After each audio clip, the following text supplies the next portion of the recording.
Jax glanced one last time at the pink diamond ring, then reached out and clapped Sam on the shoulder. I can't afford it yet, but one day, I'm coming back for it. It's for... Well, if it isn't the talk of the town, our very own Jackson Pierce. A grating voice cut through the air, and a figure blocked their path. Clean yourself up with a new set of clothes, and you almost look human. But what's your net worth exactly? You think you can just waltz into a place like this? Do you have any idea how exclusive this brand is? A single one of these little rings would cost you a lifetime of part-time jobs. You think you can afford that? The man standing before them was none other than Landon Holt's older brother, Logan.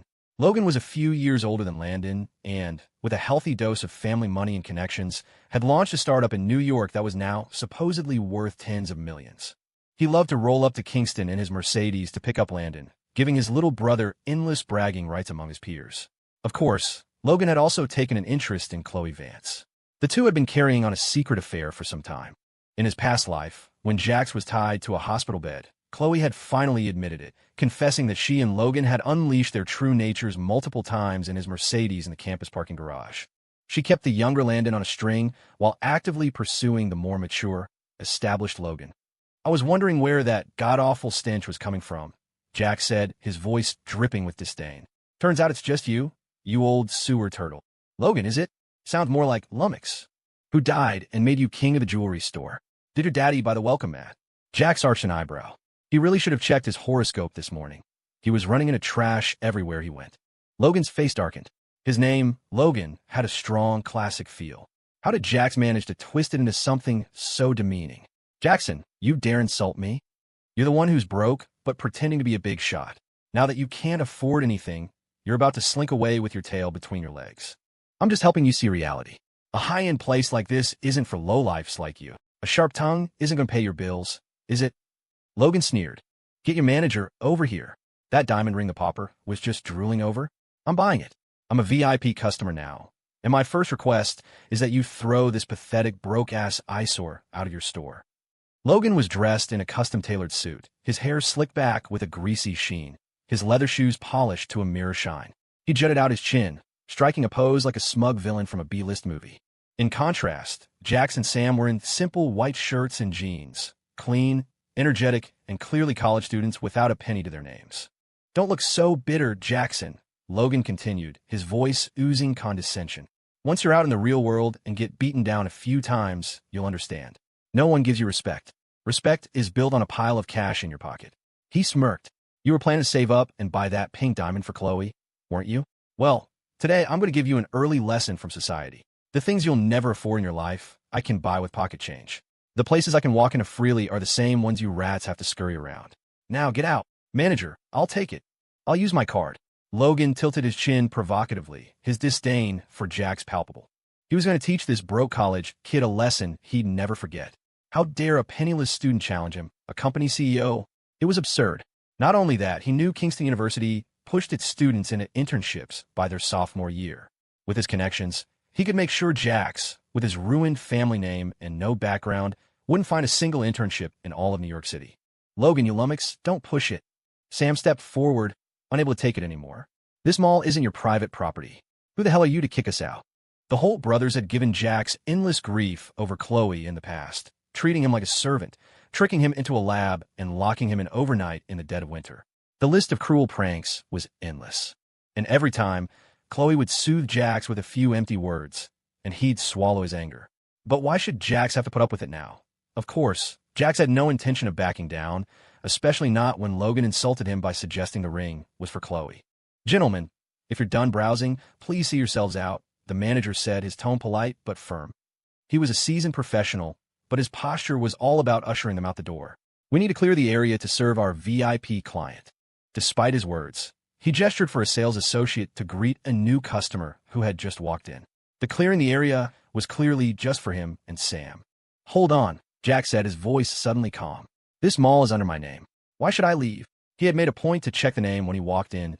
Zenith International Plaza, located right in the heart of Midtown Manhattan. It was one of the Astor Group's major commercial development projects, and it was one of the many gifts Lilith had given him. He'd come here with the simple idea of keeping his money within the family business.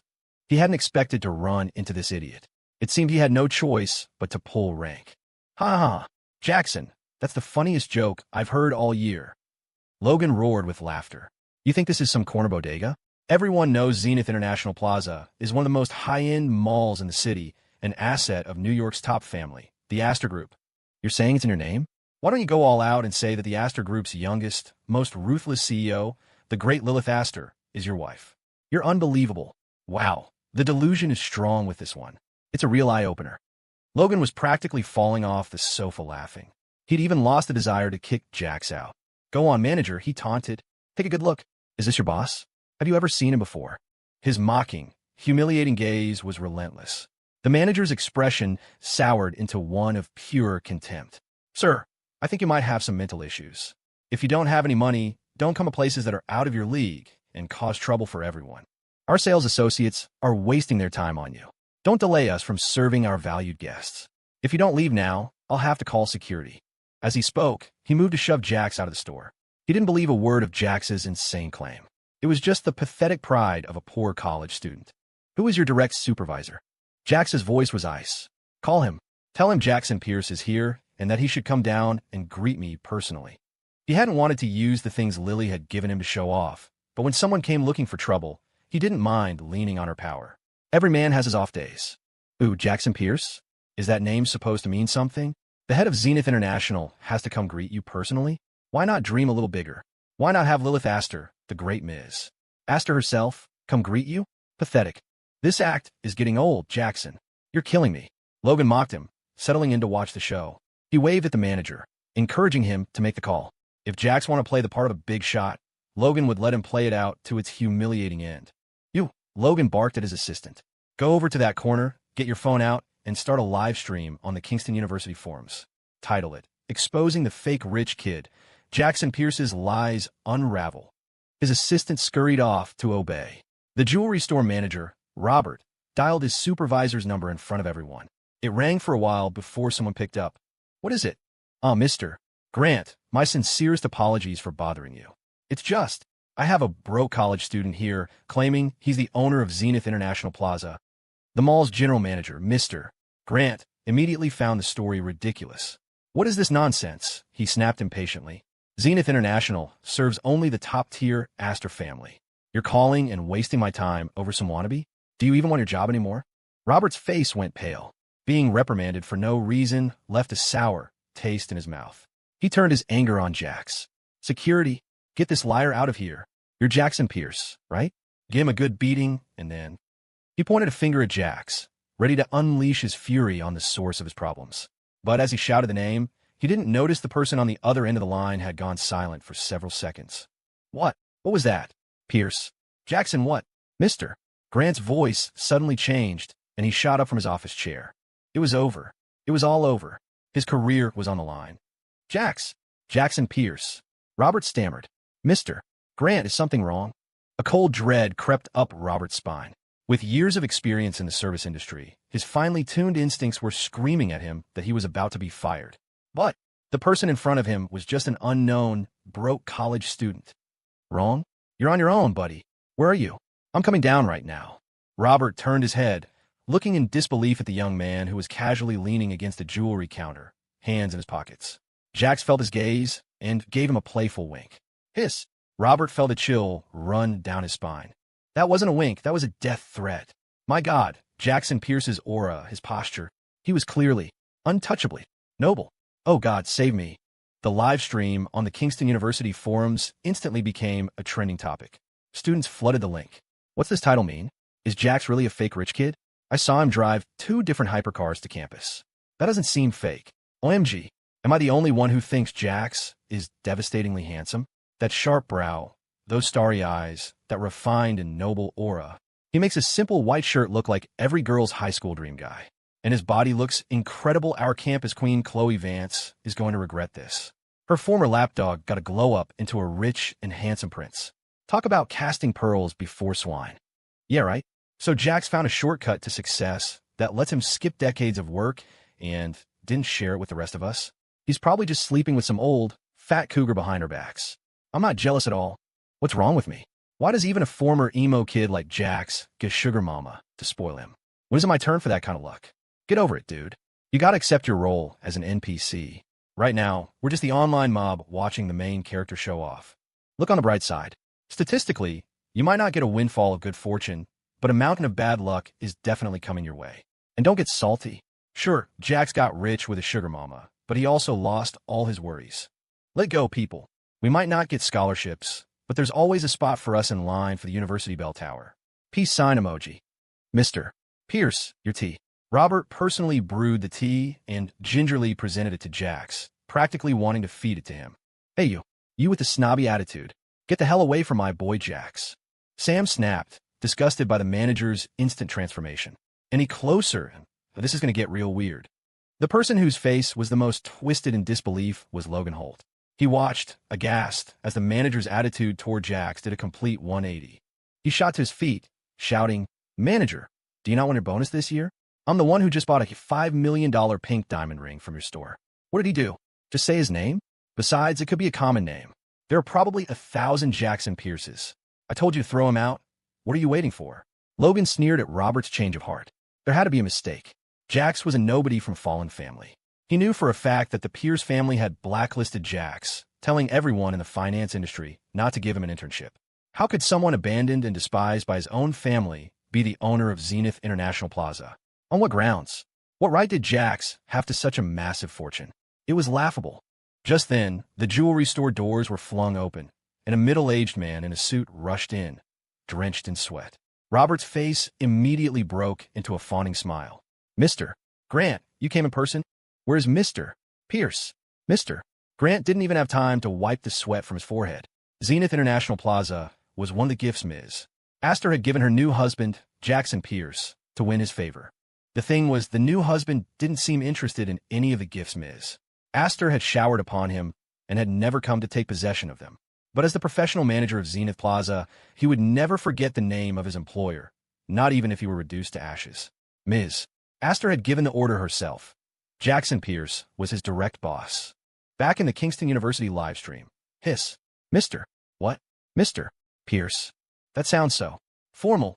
So a boy toy can be a Mr. now? My mind is blown.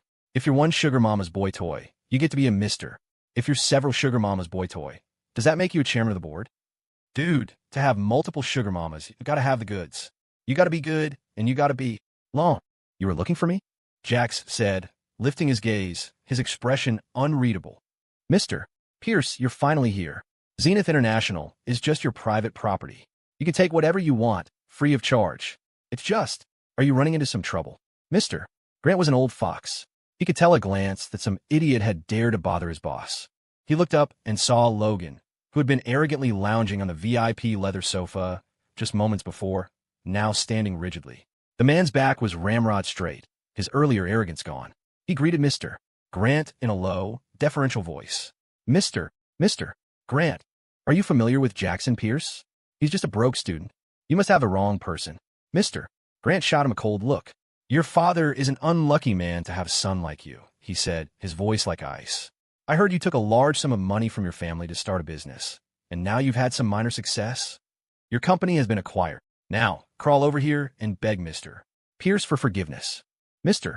Grant's voice was powerful and chilling. Logan was terrified. Mr. Grant was a major figure his family could only dream of connecting with. And yet, this powerful man was acting so deferential to Jax. It was impossible. What kind of big shot could Jax be?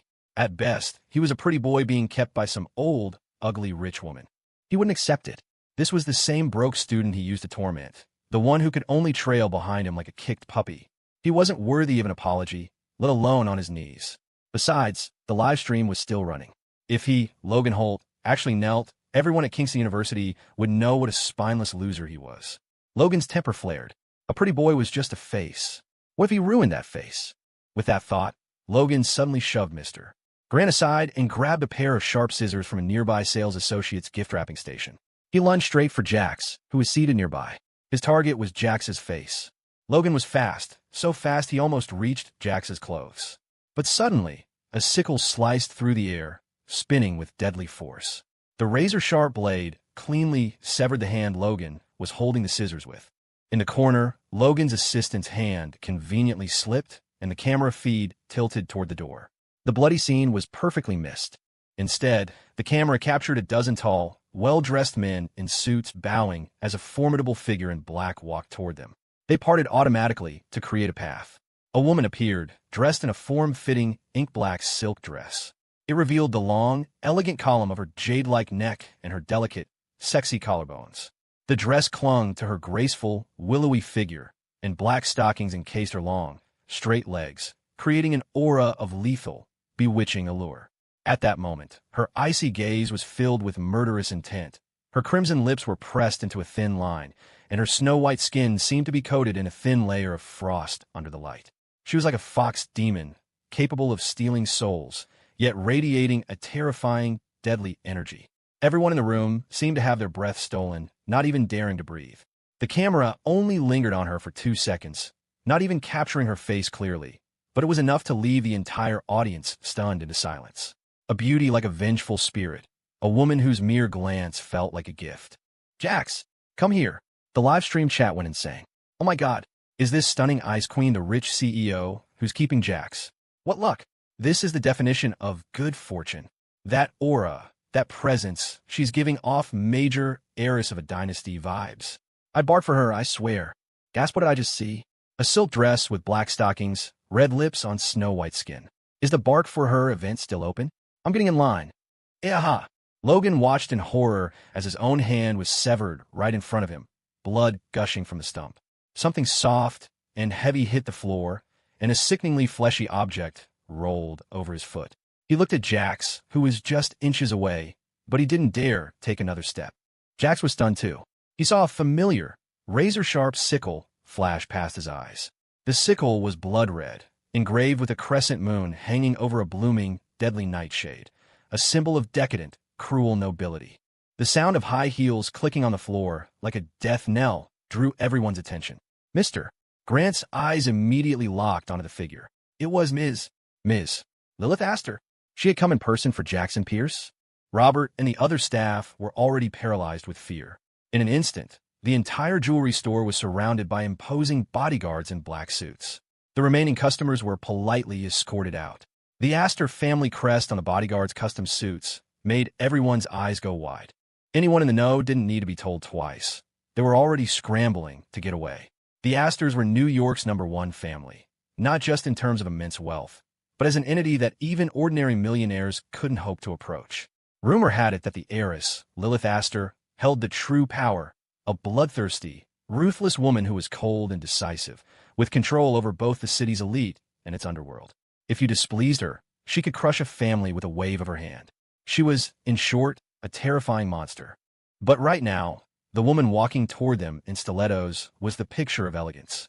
The silk dress accentuated the softness and curves of her figure, a full bust, a narrow waist, long legs, and black stockings. My God, what kind of monster could be so devastatingly beautiful? But then their gazes shifted to Logan Holt, writhing in agony on the floor with a severed hand, and their eyes quickly snapped back to a respectful, fearful stare. Jack stood up, his eyes fixed on Lilith's attire. When he'd left this morning, she hadn't been wearing this. Black stockings. Who taught her to dress like this? Jax's breath hitched. Hearing Lilith call his name, he obediently walked to her side. "Lily, what are you doing here?" he asked, his voice tinged with a guilty conscience. You said you missed me," she replied softly. "So I came." Lilith moved closer to Jax, and the intoxicating scent of a woman instantly enveloped him. The high-quality silk of her dress brushed against him, her body pressing close to his. Her arms wrapped around his neck, a possessive, dominant gesture that, because of the softness of her skin, felt overwhelmingly intimate and seductive. In that moment, she was a true succubus. Jax's breathing became ragged, and the tips of his ears flushed a deep, telltale pink. God, they were in public. There were so many people watching. My dear, possessive wife, could we maybe exercise a little restraint? Jax's body tensed as he felt one of Lilith's hands slide under his white shirt, gently resting on his chest. Jax let out a muffled groan as blood rushed to his head. "Lily, stop fooling around. Be good." His voice trembled as he tried to stop her, but he knew all too well that he was powerless against her beauty. Nathan watched the scene unfold, his mind screaming, "Just give in, Mr. Pierce. Your body is betraying you. Don't think I can't see what's happening down there. Besides, Ms. Astor has always been domineering. This is her family's property. With a single word, she could clear this place out so completely not even an ant would be left. However, in the next moment, Lilith raised an eyebrow, dropped her arms from Jax's shoulders, and stepped back. To everyone's astonishment, she stood up straight, like a well-behaved child, and her voice became as gentle as water. Okay, Jax wants me to be good, so I'll be good. Nathan. Mr. Grant. Sam. Holy crap, did my boy Jax just overthrow the tyrant and become a master? Everyone else, hiss. Is that really Ms. Aster? Has she been possessed by something? Jax was pleasantly shocked. Since his rebirth, he had slowly grown accustomed to Lilith's doting on him, but he knew her true nature all too well.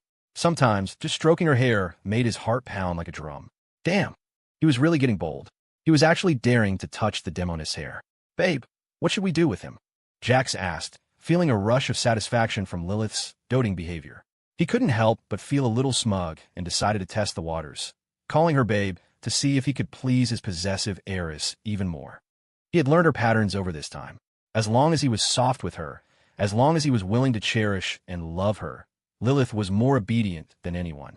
Sure enough, when Jax called her babe, it was as if a brilliant fireworks display had erupted in her clear, cold, dark eyes.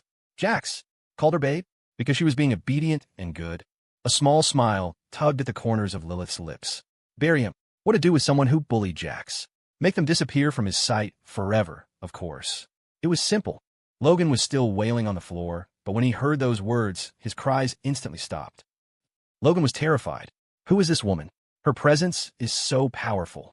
She's so impossibly noble, yet she's completely obedient to Jax. Is she the rich heiress who's keeping him? But she's so young and beautiful, with a bombshell figure. What kind of luck did Jax stumble into? This is impossible. Why would an Ice Queen heiress like her keep a broke nobody like Jax? What's so special about him?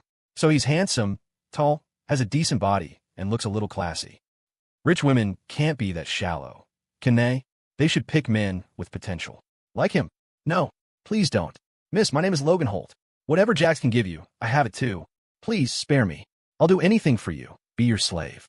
Logan's defenses shattered. He was under attack, body and soul. He was broken. You're ugly, Lilith said without even giving him a second glance. My Jax is beautiful. Burying you will keep you from polluting our eyes.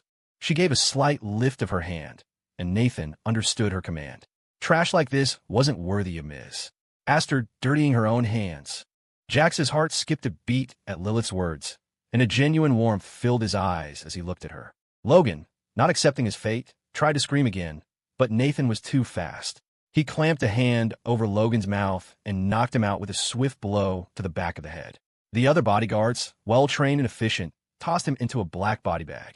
They grabbed the bottom of the bag and dragged Logan's corpse away to be buried. The movements were swift, the posture professional. The real question was, what was with this seamless, expert-level one-stop service? The remaining people were escorted out in an orderly fashion. Soon, only Jax and Lilith were left in the jewelry store. Jax stood in front of the sofa, swallowing nervously. He hadn't done anything wrong today, had he? Just as he was wondering what to do, Lilith's pliant body once again molded itself to his, pressing him down onto the sofa behind him. Her hand suddenly took his, guiding it up her long, slender leg. The feel of the silk, smooth and dangerously seductive. Jax panicked. The sensation was like holding a hot potato. He didn't dare touch any further. Babe, what are you doing? Lilith leaned over him, her gaze intense, her eyes shimmering with a bewitching, sinful light. Her silk-clad legs, ending in red-soled stiletto heels, dangled and swung gently over the edge of the sofa. She bit her lip, and the intoxicating scent of a beautiful woman wrapped itself around his heart. Oh my God, who taught her to be so seductive? It's like she flipped a switch and went into full succubus mode. And I'm completely under her dominant, possessive control. Jax, do you like this outfit? Lilith whispered, leaning closer. Her long, narrow eyes glinted with a cold light, reflecting his own face, which was flushed red all the way to his neck. Does Chloe Vance look better like this, or do I? The realization dawned on Jax. So, Lily was jealous? But had Chloe ever dressed so alluringly? Not that it mattered. No matter how Chloe dressed, she could never compare to Lilith's figure and breathtaking face. Babe, you're overthinking it. I've never seen Chloe dress like this, he said quickly. Ahem. But you, Lily, you look absolutely stunning. Who could understand? Sometimes Lilith was a dark, gothic Lolita in an elaborate dress, innocent yet wicked. Other times, she was a sharp, commanding presence in a silk blouse and custom suit. And now, a silk dress with black stockings. Like a proud heiress cosplaying a succubus. Who wouldn't want a wife with so many sides? As for him, he had certainly developed a taste for it. He loved it. MMM. How stunning, she purred. Show me Jax. Will you? On the Kingston University forums, one trending post after another shot to the top of the page, all revolving around a single topic. Who exactly is the rich woman keeping Jackson Pierce? Of course, the posts were filled with blurry screenshots from the live stream. When it came to reaction speed, a college student with 20 years of being single had reflexes that were second to none. The pinned post featured a photo captured in the 1 second the live stream camera had unintentionally panned over the scene. In the image, a woman in a forbiddingly alluring black dress clung perfectly to her figure. Though blurry, her hourglass curves were unmistakable, as were the tantalizing appeal of her black stockings and red-soled heels. The woman's pose was even more daring and dominant. Her arm was wrapped forcefully around the neck of a young man in a white shirt, compelling him to look down at her. The refined young man, also just a blurry silhouette, created a feeling of intense, forbidden romance. It was like the white moonlight of a campus drama being ensnared by a demon. A relationship torn and conflicted, utterly captivating. The current popular aesthetic definitely had a taste for the unhinged. The prevailing sentiment was, a healthy relationship is nice, but a twisted one is absolutely spectacular. OMG, is this woman the rich benefactor keeping Jax? She's no old hag. She's my dynastic ice queen.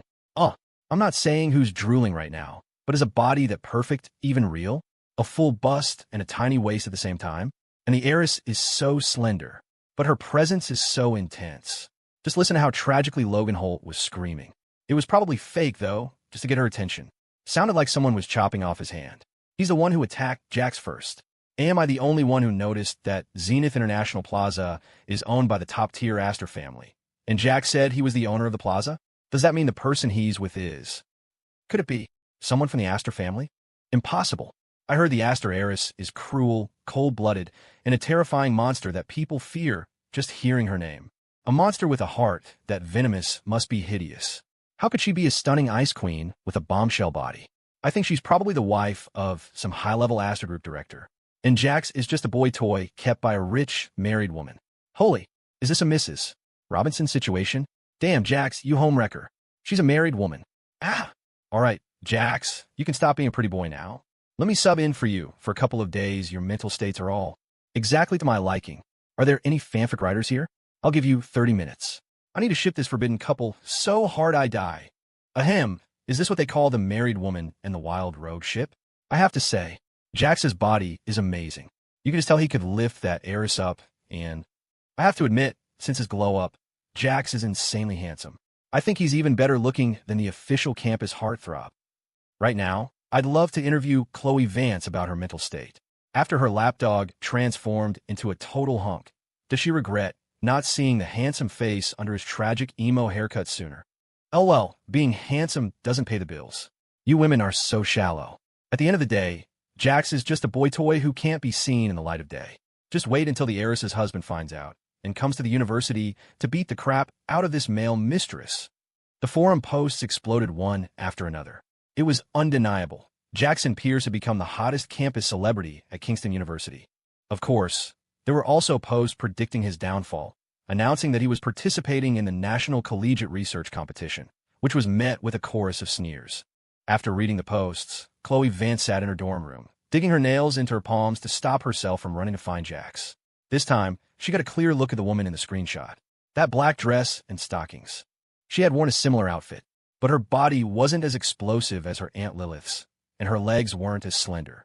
She had always been proud of how she looked in that outfit, but seeing Lilith in an almost identical getup, she was hit with a wave of inferiority, feeling like she couldn't even compare to a single one of her toes.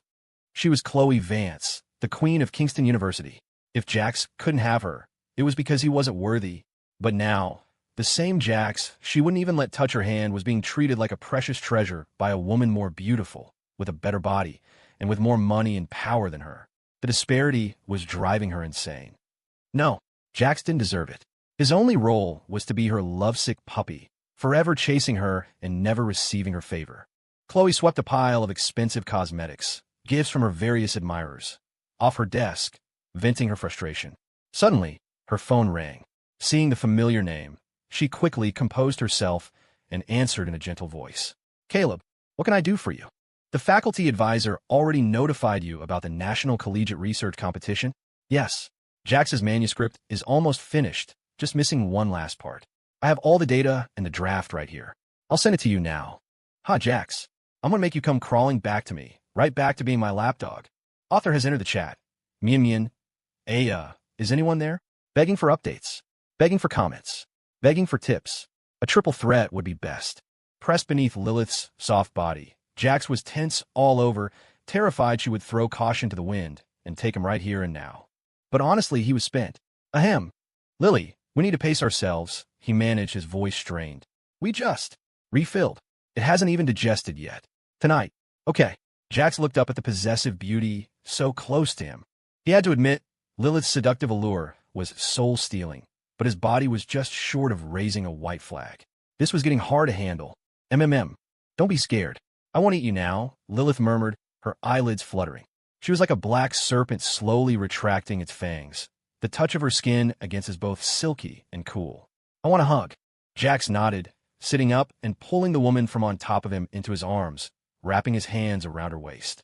Lilith had a powerful presence, but against Jax's clear height advantage, she seemed small and dependent. She nestled obediently in his arms, her warm breath ghosting across his neck, ticklish and sending a shiver of pleasure through him. Jax stood up, scooping her into his arms bridal style.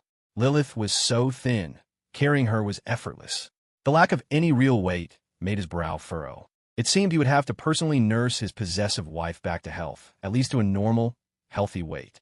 Lily, I promise to cook for you tonight. I'll take you to the supermarket, and we can pick out the ingredients together, okay?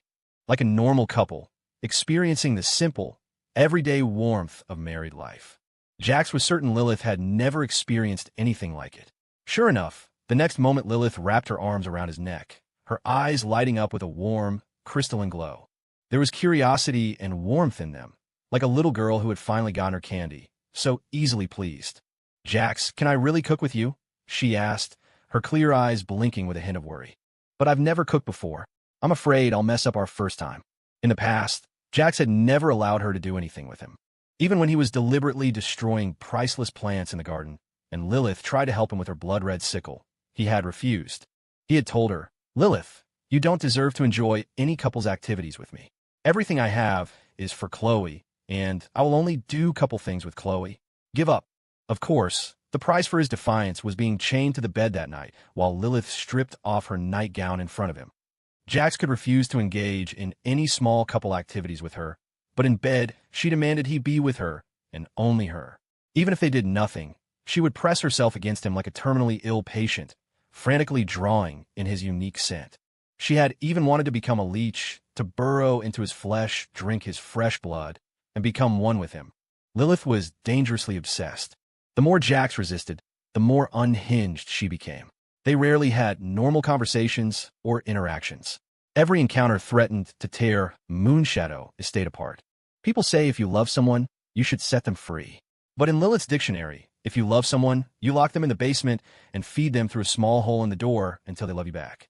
Jax had once been terrified of Lilith, but now he was trying to accept this unique part of her. His wife just had a stronger possessive streak than most girlfriends, and she was a bit clingier. For an Ice Queen heiress as rich, powerful, beautiful, and well-built as Lilith to favor him, it should be his honor. What was he running from? Shouldn't he just lie back and accept it? Don't worry. I'll be the chef. My wife just needs to stand by and watch me, Jax said, carrying Lilith out of the store. The moment they stepped out of the jewelry shop, he saw the bodyguards, including Nathan, staring at him with a mixture of terror and awe. They quickly pretended to be busy, looking away, acting as if they'd seen nothing. Oh God, we saw nothing. Oh my God, Ms. Astor is an Ice Queen, possessive heiress. Her methods are ruthless and domineering. But right now, she's letting Jax carry her, and she looks so obedient and gentle. Is that really our Ms. Astor? What foul spirit has possessed her? Get out of our mistress's body. Nathan, clear the area, Lilith commanded, letting Jax carry her. She enjoyed this feeling of depending on him. Even if he was just acting, she was winning. Lilith had always known how to get what she wanted. She wanted all of Jax, all the warmth and tenderness of a couple, and she would use any means necessary to get him to treat her that way. Now that he was taking the initiative, whatever his motive, Lilith was going to enjoy this moment. In 5 minutes, the entire mall had been cleared for them. Jax was stunned. He had to admit, the efficiency of the top family, the Astor Group, was impressive. When they reached the supermarket, Jax got a clean, new shopping cart. He grabbed a cushion from the home goods section and placed Lilith inside the cart. Like an ordinary couple, Jax pushed the cart with the woman inside, weaving through the aisles and methodically picking out the ingredients they needed. In the high-end import supermarket, all the produce was incredibly fresh. Jax selected a large cut of prime beef brisket and a steak, then picked out fresh vegetables and various cooking essentials. Of course, he didn't put any of it in the cart. He tossed everything into the arms of Nathan, who was trailing dutifully behind them. Nathan thought, "I will truly be grateful for this." But the young mistress looked so happy. Today was the most relaxed he had ever seen her, and she had smiled more times than in all the time he had been by her side combined. Fine. His suffering was worth it. "Jax, what's this? Jax, this looks fun. Is it edible? Jax, what about this one?" Lilith was like a curious child, showing extreme fascination with things that most people took for granted. To an ordinary person, it would seem exaggerated. But Lilith had rarely encountered these things. When she was young, the ingredients she ate were artistic creations, carefully selected and carved by chefs. What looked like a piece of carrot might have been carved from a pear. As a result, she had never seen these ingredients in their natural state. Jax had already bought everything they needed, but he continued to push Lilith around the supermarket, patiently explaining all the mundane items to her. For a moment, Jax had the heretical thought that he was actually more knowledgeable than Ms. Lilith asked her. Ahem, of course, that was just a delusion. Lilith was like a little girl full of curiosity about the world, tilting her head happily as she waited for Jax's gentle and detailed explanations. In truth, she wasn't interested in the items themselves. What she loved was the way Jax gently explained things to her. The man she had chosen was so charming. Finally, they reached a corner of the supermarket with a small first aid section. Jax had worked part-time in a mall before and expertly located a first aid kit. His gaze fell on the black silk glove Lilith was wearing, intentionally hiding the wound on her palm. He had only just noticed the bloodstain on his own white shirt, so Lilith was injured. The blood had seeped through the silk glove, but it was impossible to see. Lilith had a penchant for wearing black and blood red. That way, if she did something bad, no one would notice right away. "Lily, take off the glove," Jack said in a commanding tone. The nearby bodyguards felt their scalps tingle. "Save us. Has this boy toy lost his mind? He's just a plaything for the young mistress's amusement, and he dares to order her around? Does he have a death wish?" Just as their hearts were pounding, they saw Ms. Lilith Astor pout her red lips in a gesture of proud grievance. "Jax, please don't, okay?" But Jax's expression turned serious, and he firmly refused. "No, you have to take it off. Be good, Lily. The wound will get infected if you cover it, and that will hurt me." Jax used a combination of hard and soft tactics, and Lilith surrendered. A bright light appeared in Lilith's eyes. Jax looks so handsome when he's being fierce, and he's so handsome when he's being doting and gentle. He's stolen my heart. Humph. She was obeying involuntarily. It had nothing to do with his sweet-talking or seduction. Nathan covered his face. "My God, Ms.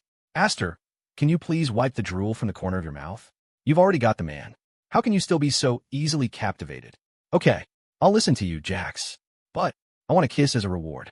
Jax glanced around. My God, the dozen bodyguards once again displayed their acting talents, instantly busying themselves. One bodyguard turned and, with a deadpan expression, poked a fresh pork but in the meat section. The woman at the scale stared at him, her expression complicated. The bodyguard? "Ma'am, let me explain." Although the customers had been cleared out, the supermarket staff were still there, all busy with their work from a safe distance. In reality, their gossiping hearts were beating wildly. They all wished they had 7 pairs of eyes and 8 pairs of ears to get the first-hand scoop. Jax naturally noticed the gossipy glances from not only the bodyguards, but also the staff as they moved around the store.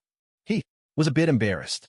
Excessive public displays of affection, especially in front of so many people, still made him shy, but he underestimated how bold Lilith could be. Seeing his hesitation, the woman in the cart suddenly grabbed the collar of his shirt, pulled him down, and her red lips brushed past the white fabric before landing firmly on the thin lips she had been coveting for so long. His heart pounded like a drum. Her lips were like a fragrant, poisonous poppy. Once tasted, impossible to resist. Jax, more than eating the meat you cook, I'd rather eat you. My Jax, you're just too delicious to resist. After a fierce kiss, Lilith playfully nipped his earlobe, her breath hot and seductive, once again leaving Jax dazed and confused. However, the next moment, Lilith felt a sudden sense of weightlessness as Jax scooped her up by the waist. Jax, looking flustered and annoyed, placed her on a bench in the first aid area and ripped the silk glove from her right hand. You're being ridiculous. Lilith's mischievous desire instantly subsided, and she sat obediently. But her gaze, like that of a dark serpent, quietly swept over the tips of the young man's ears. TSK, they're crimson. They must be hot to the touch too, right? Mimian, ahem, this chapter is so sweet, what do you all think? Jax stiffly and skillfully treated Lilith's hand. In his past life, he had been injured so many times that he had become an expert at first aid. He was also incredibly observant. Judging from the angle of the wound, Lilith had done this to herself. Had Lily had another episode? Is that why she was self-harming? Jax remained silent. After bandaging Lilith's hand, he quietly took her other hand and led her out of the mall. The ride back was silent. Lilith stole several glances at Jax, a flicker of guilt in her eyes. She wiggled her fingers. The bandage Jax had wrapped was so tight it felt like her right hand was crippled. Back at Moonshadow Estate, Jax walked directly into the kitchen with the groceries, not waiting for Lilith or even looking back at her. Nathan thought, save me. I have a feeling the sky is about to fall again. Maybe I should go keep Mr. Sterling company now? They say serving a monarch is like sleeping with a tiger. Well, being by Ms. Astor's side is way more thrilling than Mr. Sterling feeding the general. Jax was a little angry. Lilith's habit of self-harm needed to be dealt with. He had to teach her a lesson to make her stop. Otherwise, no matter how much he tried to nurse her back to health, she would just undo all his work. In the Pierce family, his second sister, Madison, was a doctor obsessed with the healing properties of traditional medicinal cuisine.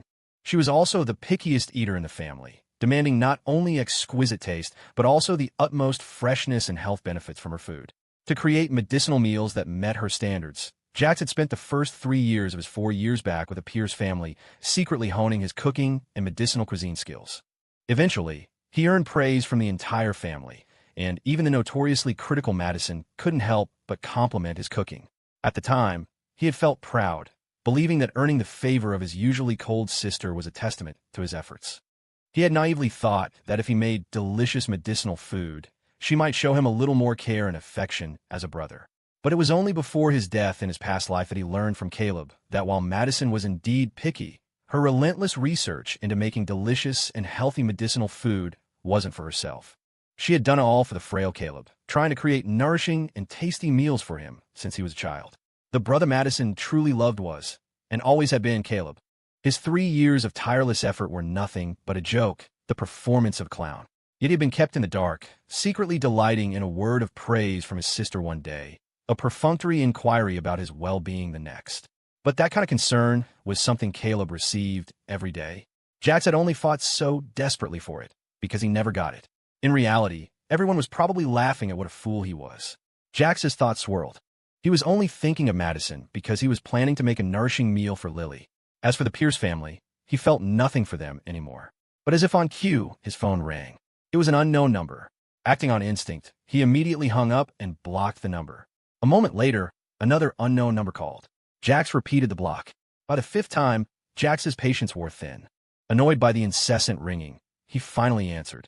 As expected, a familiar female voice came through, filled with accusation and reprimand. Jackson, it's your sister, Madison. If you dare block me again, I'll beep beep beep. Jax, without missing a beat, hung up and blocked her again. Sister? Sounded like she was about to lay into him like the other Pierce sisters. But he was under no obligation to listen to her lectures anymore. It would just ruin his mood. On the other end of the line, Madison was stunned. She had assumed Jax didn't know it was her, which was why she had to resort to using her colleagues' phones one by one to call him back. Finally, he picked up. She had announced her identity, first to prevent him from blocking her again. Yet, just as she was about to launch into her tirade, the call was disconnected. She quickly redialed, only to find she had been blocked again. So, Jax had known it was her all along. Madison, standing in her medical lab, felt her face darken as a complex, frustrating emotion filled her. She had just finished a sealed experiment for a new drug and hadn't been home in a while. The moment she was out, she got a call from her family. Her mother, Eleanor, had given her a full rundown of Jax's rebellious behavior over the past few days. Madison couldn't take it anymore and immediately called Jax to chew him out. But, listening to the busy tone, she couldn't believe it. Jax had blocked her. She stubbornly tried one number after another, but the result was the same. No, this was impossible. At home, Jax had always listened to her the most. He would never defy her, let alone block her. She was confident of that. Undeterred, Madison dialed one last time. This time it connected again. Jackson, I don't care who you are. I'm your daddy, got it? Stop bothering me. Madison. Author has entered the chat. Mian, a new book without update requests is like a pile of sand. In the emergency room, Jax had swaggered out, leaving behind the Pierce family and medical staff drenched in pig's blood. Jackson is insane. Does he think he can insult his own mother just because he's latched onto that Astor family monster? He's a rebel. I should have strangled him at birth before he could cause all this trouble. It would have been a service to society. Eleanor Pierce was furious. She was a high society woman, accustomed to attending exclusive events in designer clothes. When had she ever been so humiliated? As expected, anything involving that Jinx Jackson Pierce ended in disaster for her. Mom, are you okay? It's all my fault, Caleb said, standing up. He too was covered in the sticky, foul-smelling blood. If my health wasn't so poor that I needed backup blood for even conservative treatment, we wouldn't have had to ask Jax to come and donate. Mom, please don't blame him. He must be suffering so much, taking my place with Ms. Astor. If bullying me makes him feel better, I can endure any amount of suffering. Just please, don't upset yourself. I won't be able to rest if I'm worried about you. Though Jax had called it fresh blood, any blood quickly spoils once it leaves a living body, emitting a foul odor over time. The entire emergency room now reeked of it. It was nauseating. Morgan Pierce, the eldest sister, was the first to break. Her OCD was severe, and she wanted nothing more than to rip off her blood-soaked clothes right there. But with so many people around, she had to endure it. She felt as if insects were crawling all over her skin. Finally, she couldn't take it anymore. Mom, I'll leave this to you. I can't stand being this filthy or this smell for another second. She then glanced at Caleb, who was standing there perfectly fine, delivering a heartfelt speech to their mother instead of undergoing surgery. He didn't look that sick, did he? A thoughtful and complex expression flickered in Morgan's eyes before she turned and strode out of the ER on her high heels. In the past, Morgan would have overcome her aversion to filth to hug Caleb, always making an exception for him. But today, for some reason, she suddenly found herself scrutinizing her younger brother. Was everything he told her the truth? If even his severe illness was a lie, how many of his other words could be trusted? Morgan paused for a moment. She walked over to Caleb, her voice filled with concern. Caleb, I heard everything just now. Why didn't you tell me you were switching to conservative treatment? Does the doctor you found have enough experience and academic backing for this procedure? It was concern on the surface, but a test underneath. As the eldest sister, she had always been responsible for her younger siblings and had been deeply involved in every detail of Caleb's illness. Her question made Caleb's heart tighten, but to their mother, Eleanor, it was just a heartwarming scene of sibling affection. Morgan, don't you worry. Your grandmother and I have always put Caleb's health first.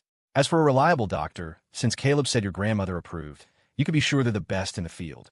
Mom knows Caleb stayed up for weeks working on that financial plan for you, solving a major crisis for your career, and he collapsed from exhaustion afterward. You feel guilty, I know, but he's your brother.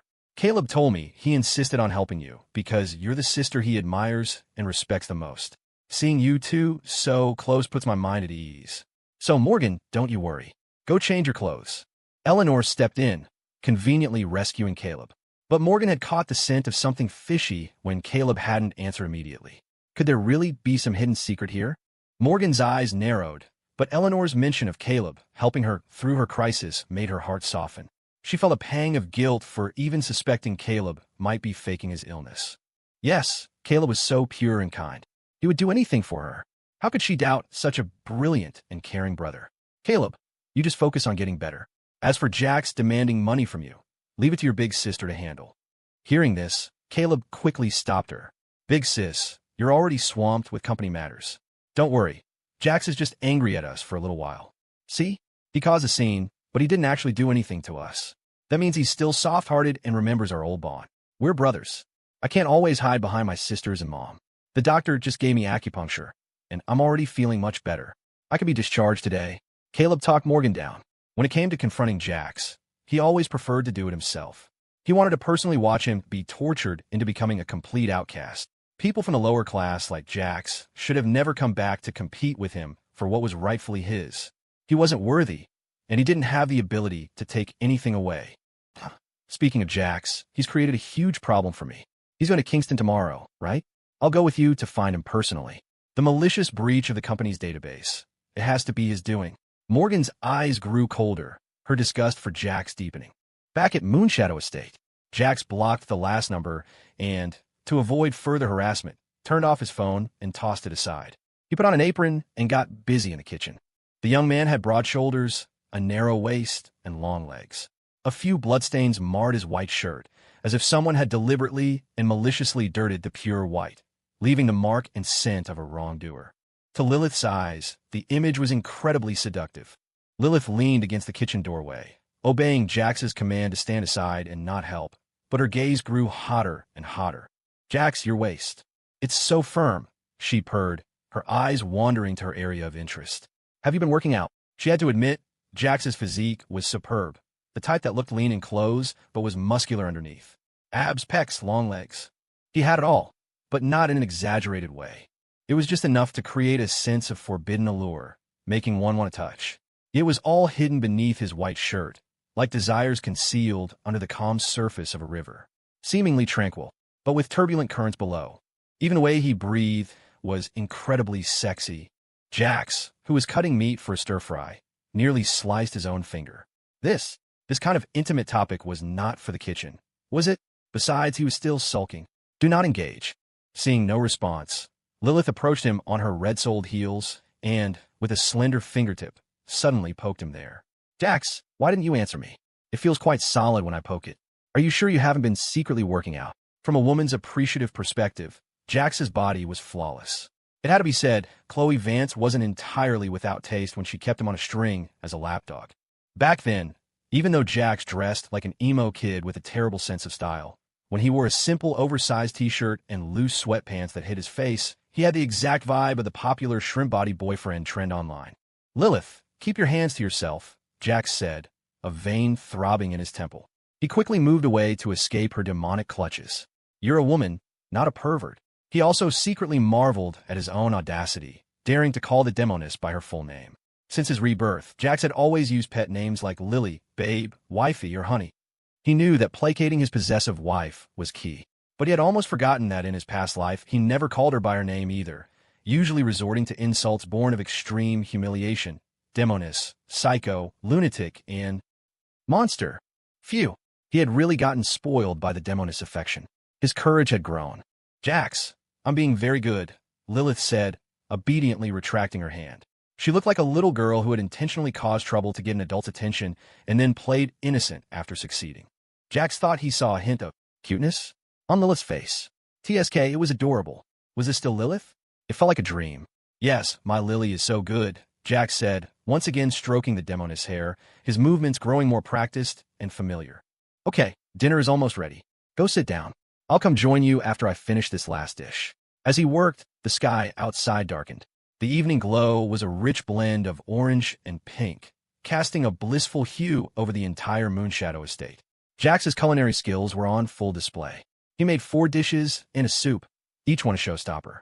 Soon, the aroma wafted from the open kitchen door, tempting the taste buds of everyone in the estate. Nathan, being the closest, had watched Jax braise the beef brisket, feeling like he was watching an episode of A Bite of Moonshadow Estate. The finest ingredients often require the simplest cooking methods. The scent floated through the estate, making everyone's mouth water. Nathan secretly drooled. "Sob, I'm so jealous. The young mistress eats so well." "Lily, your stomach isn't good, so you should eat less raw food, or better yet, none at all. From now on, eat more hot dishes. You can tell me what kind of cuisine you want, and I'll make it for you personally," Jax said, standing by the dining table and gently fixing a slightly messy strand of Lilith's hair, his eyes filled with adoration. Since he was her husband, he would love her for a lifetime. He would never let her walk down the path of destruction from their past life again. But as he leaned in, Lilith, who was seated, suddenly wrapped her arms around his waist and buried her face in his chest. The possessive beauty whispered, What am I going to do if you're this good, Jax? I'm becoming more and more inseparable from you. The words were a subtle test. Lilith was already reveling in the sense of accomplishment from completely occupying Jax's heart and mind. But how long would it last this time? She wanted to know where the line was. She wanted him to keep up the act for much, much longer this time. Then we'll never be separated, Jax said, each word deliberate and serious. Lily, we're husband and wife. You don't have to be afraid of me deceiving you again. I'll prove with my actions that the rest of my life belongs to my Lily. Nathan, standing by the table, was about to cry from hunger. But after hearing Jax's promise, he couldn't help but roll his eyes internally. Jax, if I hadn't personally captured you from the mountains outside Moonshadow Estate dozens of times, I would have almost believed you. Lilith studied Jax's sincere expression, her heart feeling as if it had been stuffed with honey. But she didn't dare to believe it. She didn't want to believe it anymore. Her eyes suddenly turned cold and dark, as if her earlier obedient and cute demeanor had been an illusion. The real Lilith was a cruel, bloodthirsty monster who lived in the shadows. The security she needed wasn't Jax's promises. It was holding his head, clutching his neck while they kissed, a desperate entanglement. It was a fusion of souls. It was an undisguised possessiveness. It was a desire to crush each other into a single, exclusive entity. It was a mad, passionate, pathological obsession and control. But that would scare her little lamb of a husband. It would scare Jax away. So, pretense was necessary. Jax had been coaxing Lilith, but the obedient, endearingly different Ms. Aster in front of him was also, in her own way, coaxing him. She acted obediently only to stay entangled with him longer, to bind them tighter. Jax, I believe you. Jax, I believe you for now. Lilith's eyes were extremely calm and rational, with the condescending air of someone watching a trapped animal perform in a cage. All right, sit down and eat, Lilith said, pulling Jax's hand and gesturing for him to sit. As for the last dish, she shot Nathan a look. Nathan points to himself with a me. Expression, Mr. Sterling, I miss you. Sincerely. Heart emoji. Jax sat down. He wasn't stupid. He could tell Lilith didn't believe his bullshit at all. As expected, you can't play with fire without getting burned. He was soaked. It would be a miracle if Lilith believed him. But he was also saying those words to himself. He would prove it to Lily with his actions. Jax, you don't have to cook for me every day. You're my husband, not my servant. We have chefs for that. My appetite used to be poor, so I couldn't eat, but as long as you're here, I'll eat well. At Moonshadow Estate, you are the master here. You don't have to revolve around me. I know you have high ambitions. I respect your plans and dreams, and I can help you achieve them anytime. As long as you don't run, everything is negotiable. Lilith pulled Jax closer, their eyes meeting. Her commanding, frosty gaze was as cold and proud as an ice lotus in a snowy sea. She was offering him a deal. Rather than his unexplained change of heart, she trusted more in the allure of the conditions she could offer. Jax stared into her eyes. They seemed emotionless, but he saw her lips tremble slightly. Ms. Aster was nervous. Nervous for him. That was enough. A smile suddenly spread across Jax's lips. Then, steeling himself for the first time, willingly and without any external coercion, he actively kissed Lilith. Lily, since you said I'm the master of Moonshadow Estate, does that make me your master too? Can you call me that? The staff of Moonshadow Estate, hiss. Is the young master insane? He definitely has a death wish. It's fine if he wants to die, but please don't take us with you. In the kitchen, Nathan, who was diligently but clumsily stir-frying, felt his spatula fly out of his hand. Sigh, I might as well just toss myself in the wok and be done with it. Author has entered the chat. Mien, is anyone there? Begging for some free gifts, pretty please. Hearing Jax's words, Lilith leaned back in the plush European-style dining chair, as if she had no bones. She propped her head up with one hand, a slight curve at the corner of her eye, creating an effortlessly world-toppling allure. Her skin was porcelain white, and the rich, dark, modified silk dress made her graceful figure look like a venomous snake flicking its scarlet tongue. Her arms were smooth and fair, her skin glowing so brightly it outshone the deep twilight outside. Just her lounging there was enough to take one's breath away. That was the magic of Ms. Aster, noble and pristine, with danger hidden beneath. Master, she purred, are you trying to get on top of me, Jax? An interesting idea, but I always prefer to be in control, especially when it comes to training you. That's non-negotiable. Lilith's half-closed, narrow eyes lifted, sweeping over him with a terrifying pressure. Jax, I'm being good. Please let me go. Ahem, as expected of his wife, her presence was overwhelming. Jax had only said it to change the subject. Seeing it didn't work was within his expectations. He surrendered. All right, Lily, I won't get on top. You're the master. I'm your. Lilith raised an eyebrow, the chilling pressure in her eyes finally receding. She pulled him down to sit and reached out to ruffle his short hair, a smile touching her eyes. Good boy. Jax, we're eating. If this keeps up, I'm afraid Lilith will get worked up and decide to eat me instead. So he quickly changed the subject again. Lily, come on, try my cooking. I've had my soup, but I haven't tasted my own dishes. I don't know your preferences, so I made a dish from several different cuisines for you to try. Jax had studied cooking extensively and was proficient in all major culinary styles, producing top-tier flavors. It was because of this skill that whenever the Pierce family hosted important guests, his 5 sisters or mother would order him into the kitchen to prepare a banquet. The guests would always shower him with praise, complimenting the Pierce family's amazing chef and even trying to poach him. But these moments, which would normally make any parent proud, only made Eleanor feel ashamed. A son from the countryside who couldn't hold his own in high society was only good for slaving away in the kitchen, a woman's chore. She felt her disdain for Jax deepen. She would never mention who cooked the food, instead downplaying it. He's just a chef from the countryside. It's a stroke of luck that his food is even edible. For you to like it is the blessing of his lifetime. At that moment, Jax had just walked out of the kitchen, inevitably stained with grease. Compared to the formal attire of his sisters and parents who were entertaining the guests in the main hall, he looked quite disheveled. He was about to ask if the guests liked the food when Eleanor blocked his path. Shouldn't you be in the kitchen preparing after-dinner tea and snacks? What are you doing standing here? This is not where you belong. Jax froze, staring at Eleanor's face, the face of a gentle and elegant high society madam. For a moment, she seemed like a complete stranger, but he held on to one last sliver of hope. Mom, I just wanted to ask if the food was to your liking. I noticed second sister's appetite has been poor lately, so I prepared a few appetizers. Eleanor's expression soured further, silently blaming Jax for embarrassing her. But on the surface, she maintained her gentle demeanor. It was delicious. Jax, you did a great job. Everyone loved it. So, would you be a dear and make some dessert for us now, please? Jax felt as if his feet were nailed to the floor. She was his biological mother, yet she had never called him by his name affectionately. But now, to get rid of him, to stop him from embarrassing her, she had called him Jax for the first time. Just then, Caleb walked over, affectionately taking Eleanor's arm. He was poised and polite. Mom, Mrs. Lou is looking for you.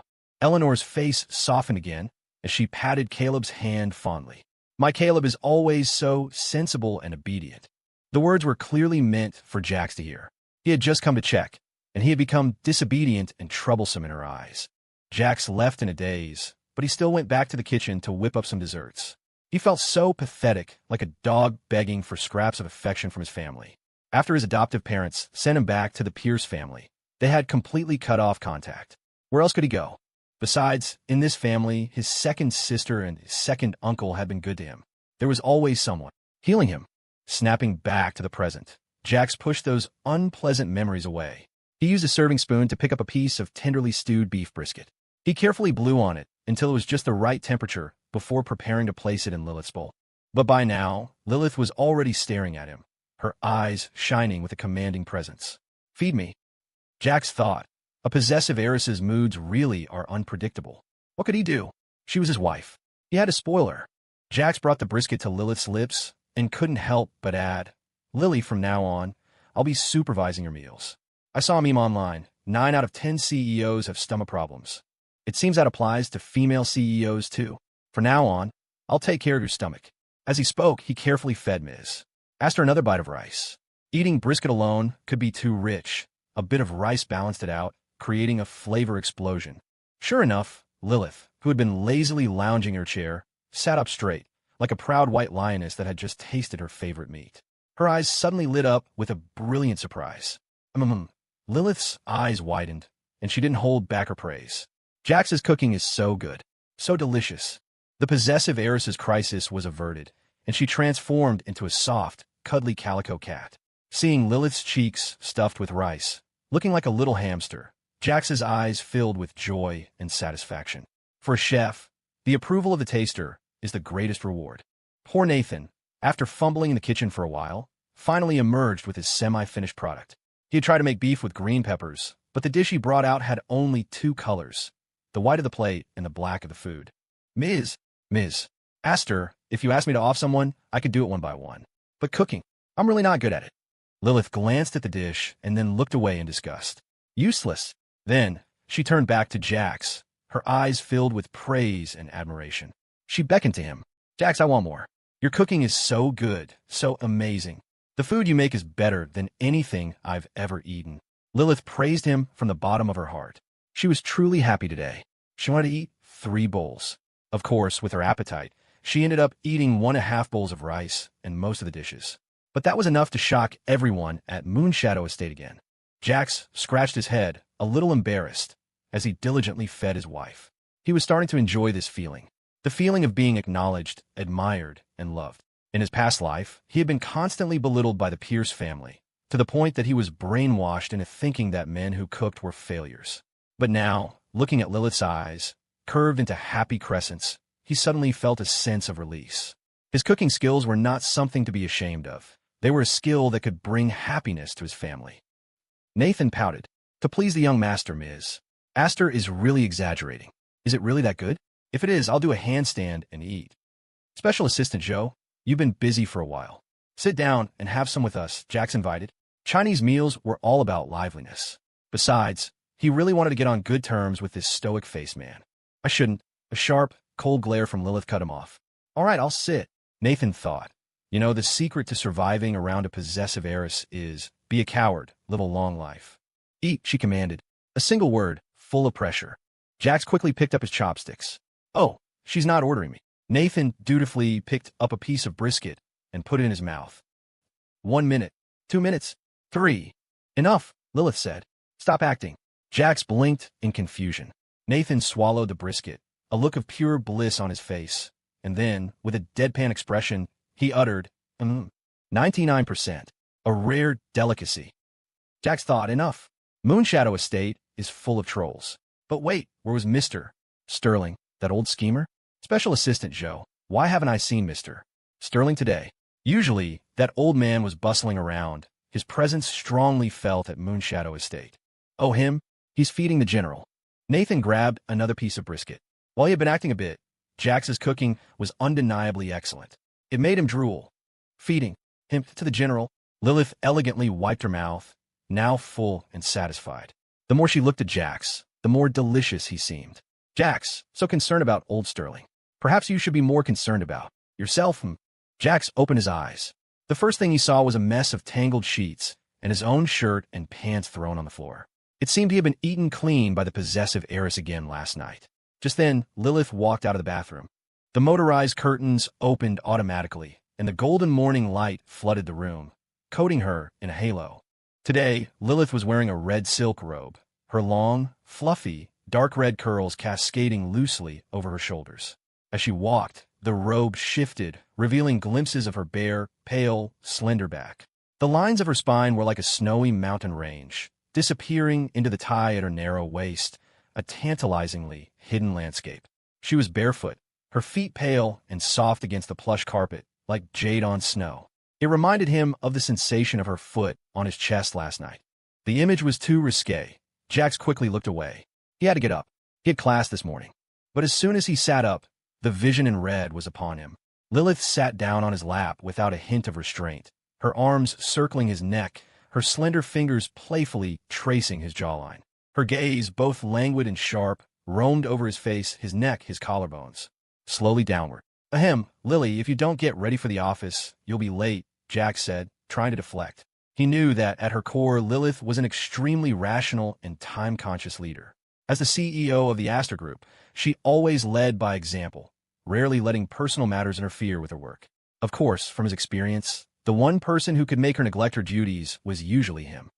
When she was coming to capture him, to drag him back, imprison him, and torture him. No rush, she purred. Are you going to campus today, Jax? She sat in his lap like a queen, casually stroking her private pet. Yeah, I have class. Don't worry, Lily, I won't run. You can have people watch me, or you can implant a tracking chip in me. Whatever gives you peace of mind, I'm willing to do it, Jax said earnestly. He had to build his own career. He couldn't hide under Lilith's wing forever, enjoying her gifts. He was a man. His wife was brilliant, but he couldn't be a complete freeloader with no accomplishments of his own. I said I trust you, she murmured, and I won't go back on my word. But Before you go, I need to leave my mark. Lilith's beautiful eyes sparkled. Her stunning features drew closer, her long neck intertwining with his, her waist-length red curls swaying with her movements. A sharp, yet strangely pleasant, tingling sensation pricked his neck. The woman's rosy lips were now stained with his blood, and a trace of it was on her sharp teeth. Lilith retracted her claws and nuzzled his face like a satisfied calico cat. Don't cover it up, she whispered. Your claim now. Only then did Lilith seem satisfied. She got up and changed into a business suit. Black stockings, long legs, a pencil skirt, a white blouse, red lips, red-soled heels. In her professional attire, Lilith was sharp and commanding, yet exuded an irresistible allure. Jax couldn't help but marvel. His wife was the most beautiful in every way, the pinnacle of womanhood. Aside from being a bit too thin, too clingy, and a possessive maniac, she was perfect. He stretched and got up to get ready. Today, he deliberately chose a less understated casual outfit. He was still a college student, after all. Tall and well-built, he was a walking mannequin. In the underground garage, Jax chose a Bugatti Veyron. He drove to another villa to pick up Sam, and the two headed to campus. This time, he wasn't being low-key.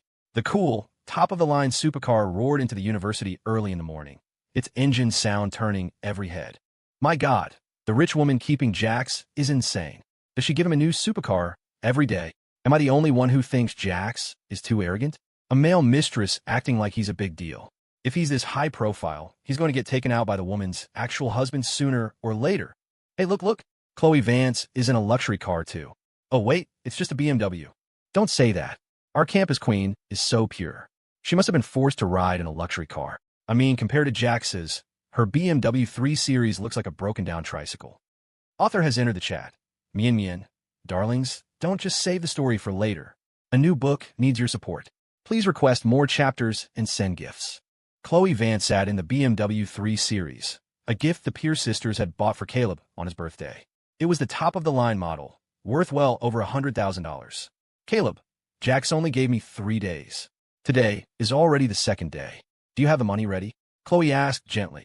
Her features were delicate, her face seemingly free of makeup, clear and flawless. Her smile was as warm as the spring sun, giving off an air of innocence and beauty. Dressed in a simple white cotton dress, she looked gentle and pure, like a flower untouched by the mortal world, invoking a desire to protect her. As the reigning queen of Kingston University, she had earned her title. Of course, outside the university gates, that was another story. In the eyes of the upper class, beauty was hardly a scarce resource. It's just for a beat-up car, and Jax is demanding $500,000? He's taking advantage of you, Caleb said, a flicker of coldness in his eyes. Don't worry, Chloe. I got your back on this. I won't let Jax use someone else's power to extort $500,000 from us. His humiliation from the day before had deeply wounded his pride. He was a Pierce, always impeccably dressed and moving in high-end circles. He had never been so disgraced. He will make Jax pay for this. Hearing this, Chloe felt a pang of resentment. He's dragging his feet over a little money. Does he not think the benefits I bring him are worth even that much? Caleb, I think Jax already knows about us. You should probably drop me off here, Chloe said, a hint of pique in her voice. She opened the car door, about to head toward the academic building. Just then, the roar of a supercar, loud and arrogant, shattered the morning calm of the campus. Chloe's face paled. This was not good. Sure enough, a stunning Bugatti Veyron executed a move that was pure swagger, a powerful drift, coming to a halt precisely behind Caleb's BMW 3 Series. It was so close that another inch would have meant a rear-end collision.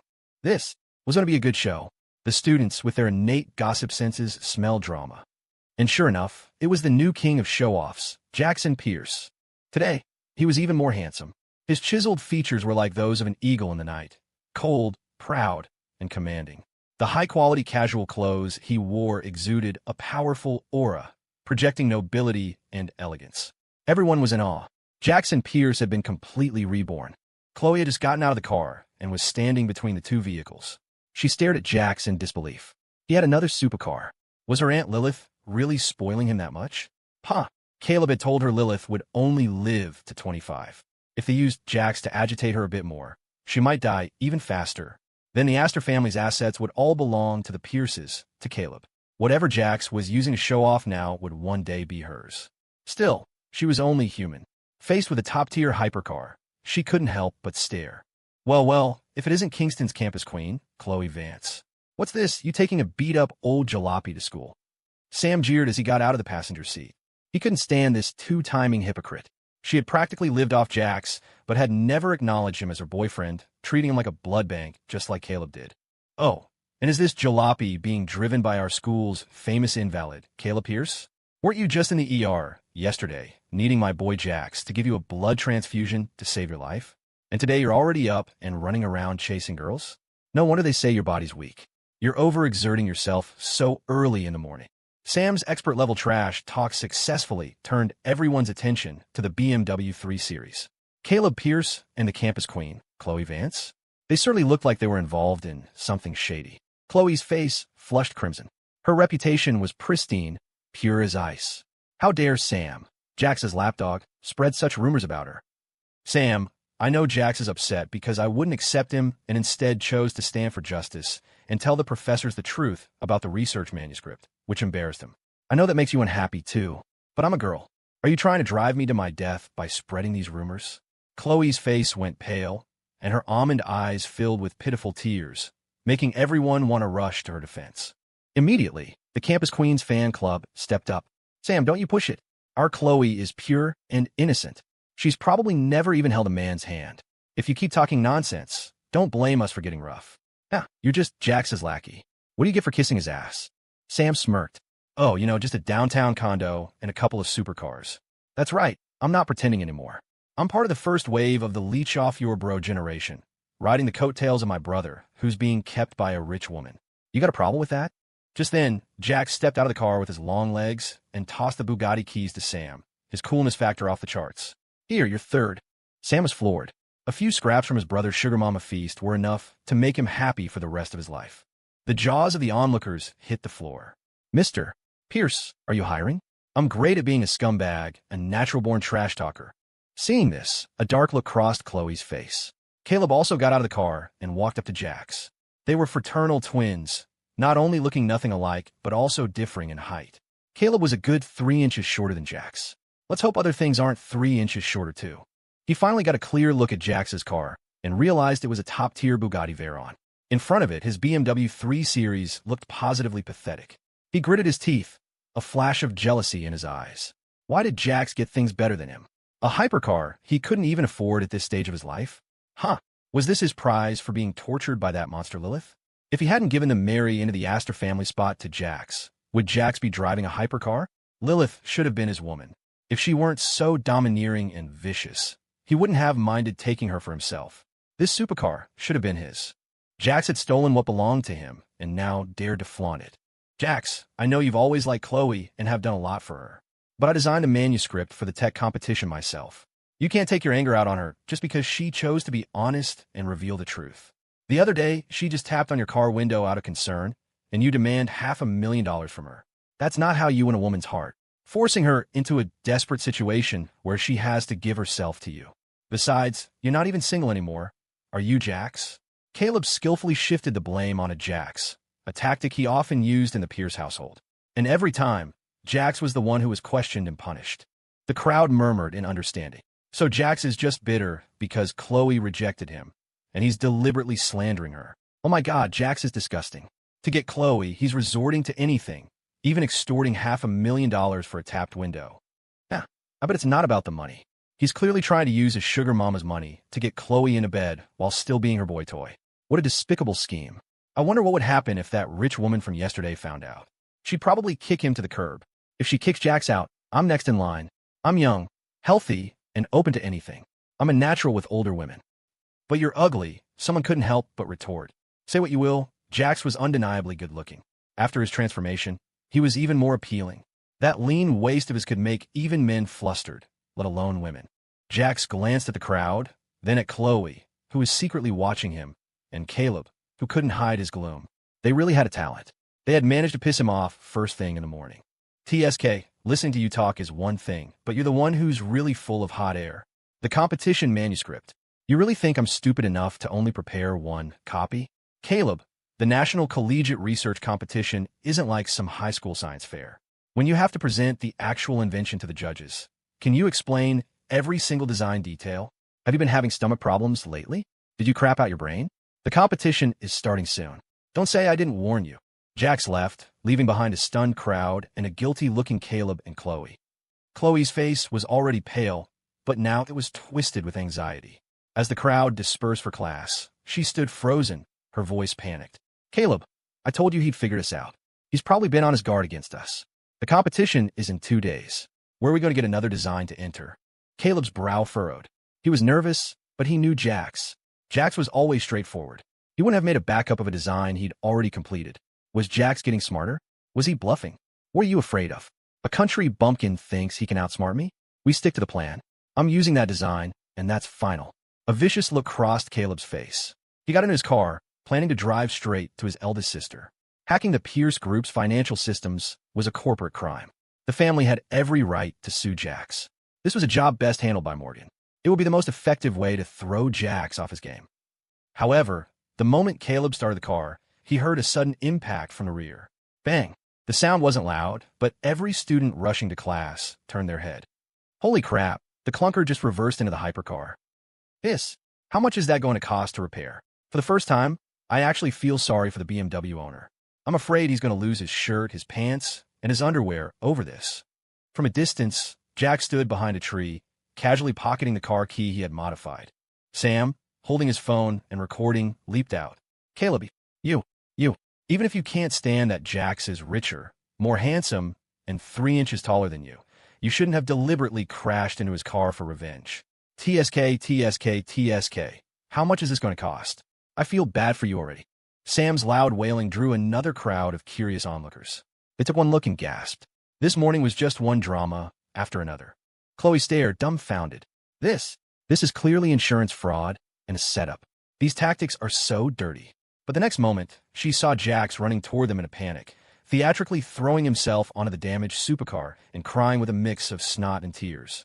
Caleb, if you have a problem, take it out on me. Why did you have to bully my precious little Veyron? I don't care. You either pay up a few million, or wait to receive a summons from the Astor Group's legal department. Caleb. Jax was turning the tables on him, and in front of all these people, he was completely trapped. This was a loss he would have to swallow. It was utterly humiliating. Caleb Pierce was in a state of utter confusion as the police officer led him away. After sending the dashcam footage to the traffic division, Jax waved magnanimously at his departing brother. Caleb, make sure Mom has the money ready. Chloe Vance's face was a mask of disbelief and horror. In that moment, watching Jax, she felt as if he'd been possessed. The Jax she knew would never be this cruel. He must still love me, she rationalized. He must be furious that she'd gotten out of Caleb's car, and this was his way of lashing out. She had always been pragmatic. Besides, she was the bait meant to keep Jax in line. Caleb wouldn't blame her. Composing herself, Chloe smoothed the fabric of her pristine white dress and walked toward Jax, a perfectly calibrated, gentle smile on her face. Jax, I heard a medical fellow from the NIH is giving a guest lecture on dissection at our lab today. She paused, her voice softening. Even though I'm pre-med, I'm really squeamish about all the blood. Will you come with me? She didn't wait for an answer. Oh, but I almost forgot. You took this anatomy elective just to be in my class, didn't you? So I guess you have to come with me. Her voice became a placating murmur. Come on, don't be mad about Caleb and me. I was only spending time with him because I know how much you care about him. He's your brother, and he's sick. As her girlfriend, of course I'd show him a little extra concern. She reached out to take his arm, her voice turning into a sweet, wheedling whisper. Don't be angry anymore, okay? From now on, I'll eat every bite of the breakfast you bring me. I promise. In the past, she'd loathed any public contact with him. If they were in a crowded place, he wasn't allowed within 15 feet of her. Even in private, he had to maintain a 3-foot distance. She'd called it a healthy, emotional boundary, something to cultivate mystery. Distance makes the heart grow fonder, she'd said. Well, load of crap, Jax now thought. You didn't seem to need any distance when you were getting up close and personal with every other guy on campus. Chloe, you're so desperate to cling to people. I'm surprised they're not made of Velcro, Jax said, his voice dripping with ice. He wouldn't hit a woman, but that didn't mean he couldn't make her regret the day she was born. Killing her would be too simple, too boring. And if you've got nothing better to do with that mouth, go find a toilet to talk to. Stop spewing garbage here. Jax was a sophomore, while Chloe and Caleb were juniors. He had once loaded his schedule with her classes, including the upcoming anatomy lab, just to be near her. Sam Cole, his best friend, would occasionally sign up for the same electives, just to broaden his horizons. The two of them arrived at the lab together, walking into a room buzzing with whispers. Did you hear? The guest lecturer is a Ph.D.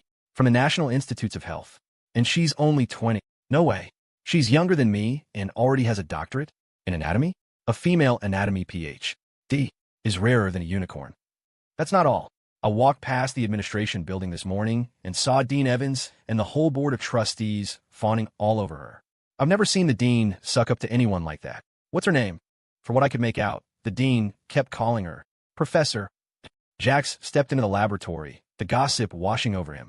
The mention of a brilliant, beautiful, and impossibly young female professor sent a jolt through him. A familiar image flashed in his mind, a woman in a stunningly tailored suit from that morning. Could it be? He thought. Did Lilith Astor follow me here? Just as the thought crossed his mind, a commotion erupted at the doorway. A crowd parted, and through the gap, a coolly arrogant figure came into view. It was her. She wore a lab coat, so white was almost blinding. Her skin, pale and flawless, seemed to glow under the fluorescent lights, a beautiful, almost morbid pallor. Her features were sharp and cool, framed by a pair of sophisticated, rimless glasses perched on a perfectly straight nose. Her thin, pale lips were pressed into a line of detached indifference. Beneath the lab coat, the professional black dress she'd worn that morning was just visible. The sheer black stockings on her long legs, a tantalizing hint of sensuality that contrasted sharply with her icy demeanor. She was an ice queen incarnate, a woman whose very presence could drive men mad. Today, Lilith had adopted a new persona. The cold, commanding aura of a powerful executive radiated from her, so intense it felt like she could produce a riding crop at any moment and command the world to bend to her will. Jax froze. Sam's jaw hit the floor. Chloe's scalp prickled with dread. Aside from the three of them who knew her true identity, the rest of the class was a mixture of awe and excitement. Oh my God, is she even real? She's stunning. Those glasses give her this intense, intellectual vibe. How can a woman look so much like a dangerously handsome, villainous CEO? Yes, Queen Slay. I would literally let her ruin my life. Step on me, please. That's not a real face. It has to be CGI. The proportions are too perfect. My whole life has been a lie, and only now have my eyes been opened. Damn, I thought Chloe Vance was the prettiest girl I'd ever see, the perfect girl next door. But Professor Astor, this Ice Queen vibe is on a whole other level. It's rewriting my brain chemistry. I'm definitely failing this class. And then I'm retaking it with her next semester, for sure. The chorus of sharp inhalations and whispered sent a wave of secret satisfaction through Jax. Yeah, she's gorgeous, isn't she? Perfect body, brilliant mind, rich, powerful. Go ahead, you frogs, dream of eating swan meat. This Ice Queen professor, she's my wife. The memory of what they'd done last night made him flush. Focused Jax. He had come in late and was blocking the aisle. He grabbed Sam and started looking for a seat. He didn't notice Chloe trailing behind him. Chloe's eyes were fixed on her Aunt Lilith, a flicker of resentment in her gaze. Before Lilith's arrival, she had been the undisputed campus belle of Kingston University. Now, she felt like a joke. She spotted an empty seat next to Jax and Sam. Clutching her books, she strode over and sat down beside him. Chloe, are you insane? Jax shot up as if he'd been electrocuted, disgusted by her proximity. There are 100 empty seats in this lab. Why do you have to sit here? If you love being a lapdog so much, my fantasy football team need a water boy. You can start tomorrow. The outburst was so loud that the entire lab turned to stare, including Lilith and the stoop-shouldered, sycophantic dean standing behind her. The students all knew Jax. Wasn't this Chloe's pathetic simp? Now that he was some rich woman's boy toy, he'd completely changed his tune. Chloe had been publicly humiliated by Jax more in the last 2 days than in her entire life. Wow, I never thought I'd see the day Jax the simp rejects Queen Chloe. What's wrong with her? Is her pure, innocent act over? Now she just throws herself at any guy? I heard she got out of Caleb Pierce's car this morning. I bet now that Landon Holt is out of the picture, she's desperate to lock down a new sugar daddy.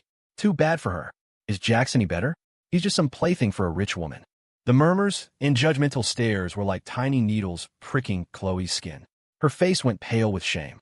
This is all your fault, Jax, she thought, frozen in place, not knowing whether to sit or stand. Most of all, she was terrified of her aunt. With Jax as her shield, she'd felt brave enough to challenge the volatile woman. But now she was afraid. That's enough.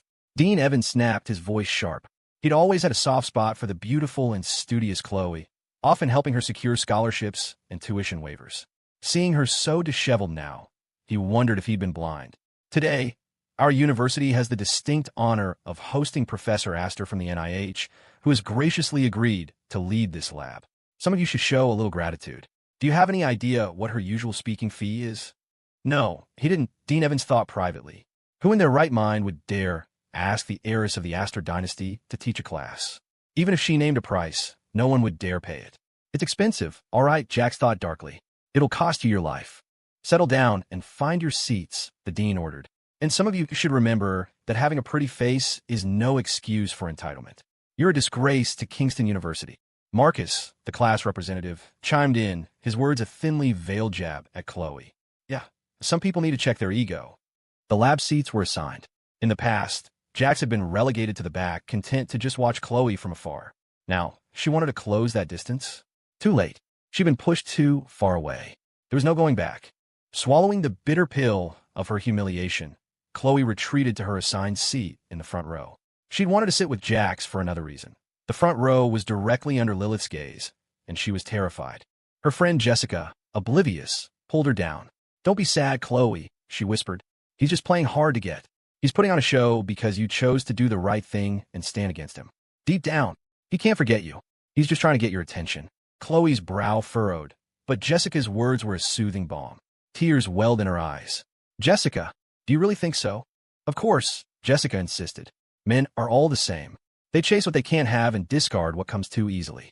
Besides, you were his high school crush, his first love. A man never forgets his first love. The logic was flawless, a comforting narrative Chloe desperately wanted to believe. But Lilith, with her sharp hearing, caught every word. Her promise to Jax not to kill Chloe felt very thin right now. The urge to commit violence was a physical tremor in her hand. But she was, as always, a master of self-control. With a soft, nearly inaudible crack of her knuckles, she stepped to the front of the lab and wrote 2 words on the whiteboard. Lilith Astor. That's my name, she announced. Ph.D. National Institutes of Health. My research focuses on human organ transplantation and repair. Today, I'm your instructor. So all of you, be good. Her eyes swept over the students and landed on Jax, who was sitting ramrod straight. The way she said be good held a secret, possessive warmth that only he could hear. His ears burned. Last night, she had whispered the same words in his ear. Jax, be good. Work with me.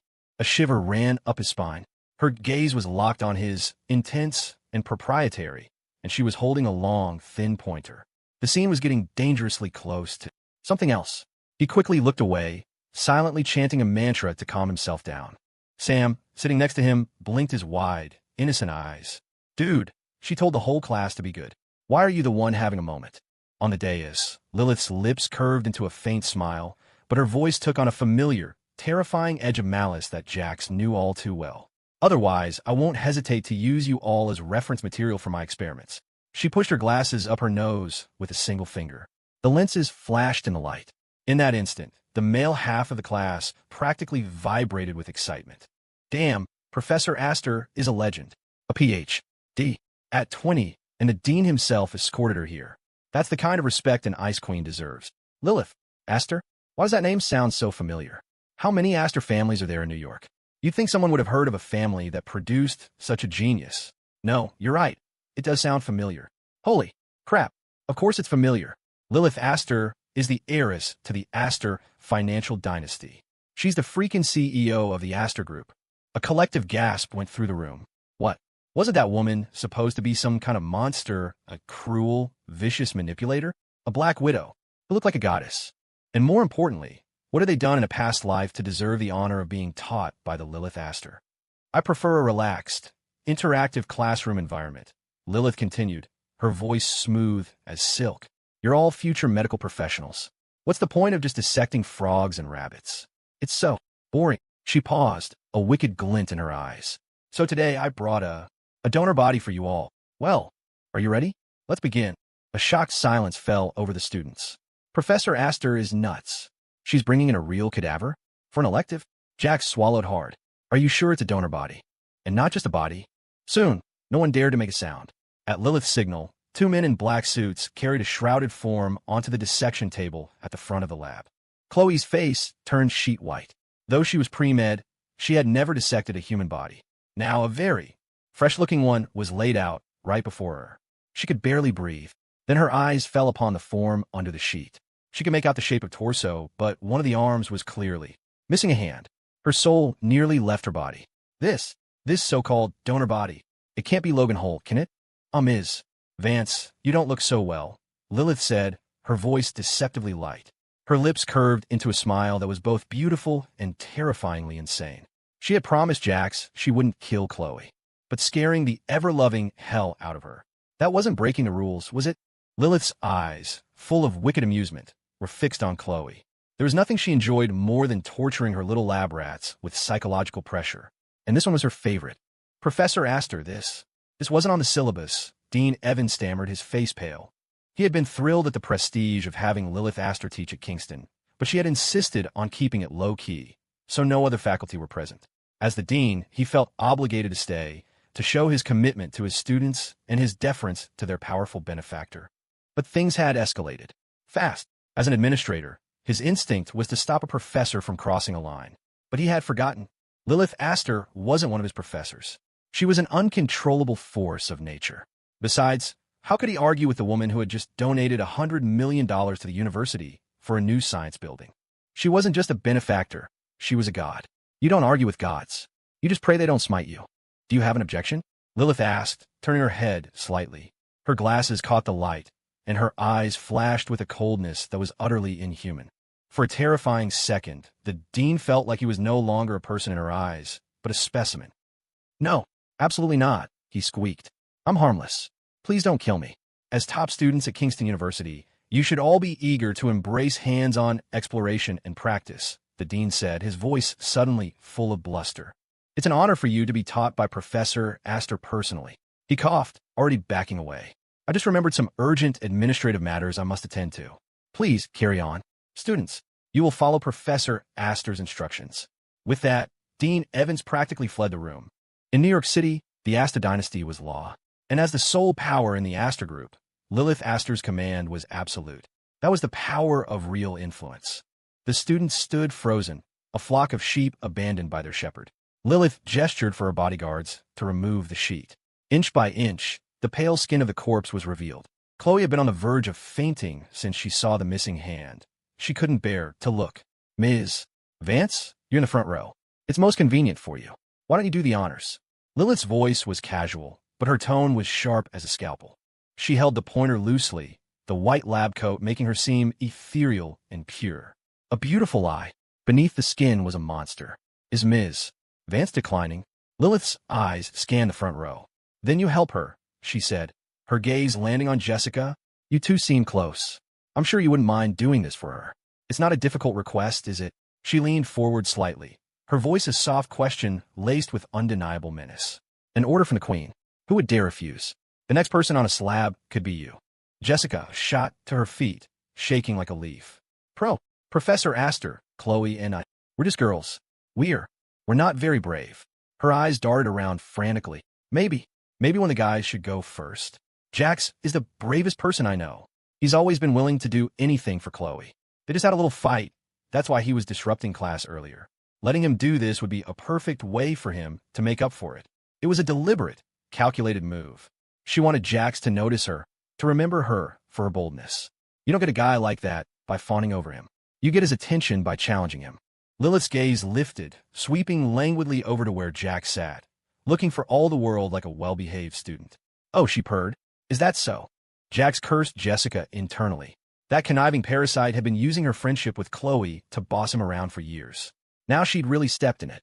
When he was done with Chloe, Jessica was next.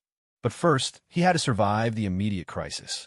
Lilith's voice was almost gentle, but Jax could smell the impending storm of blood and fury. Bullshit, he snapped, his voice cutting through the tense silence.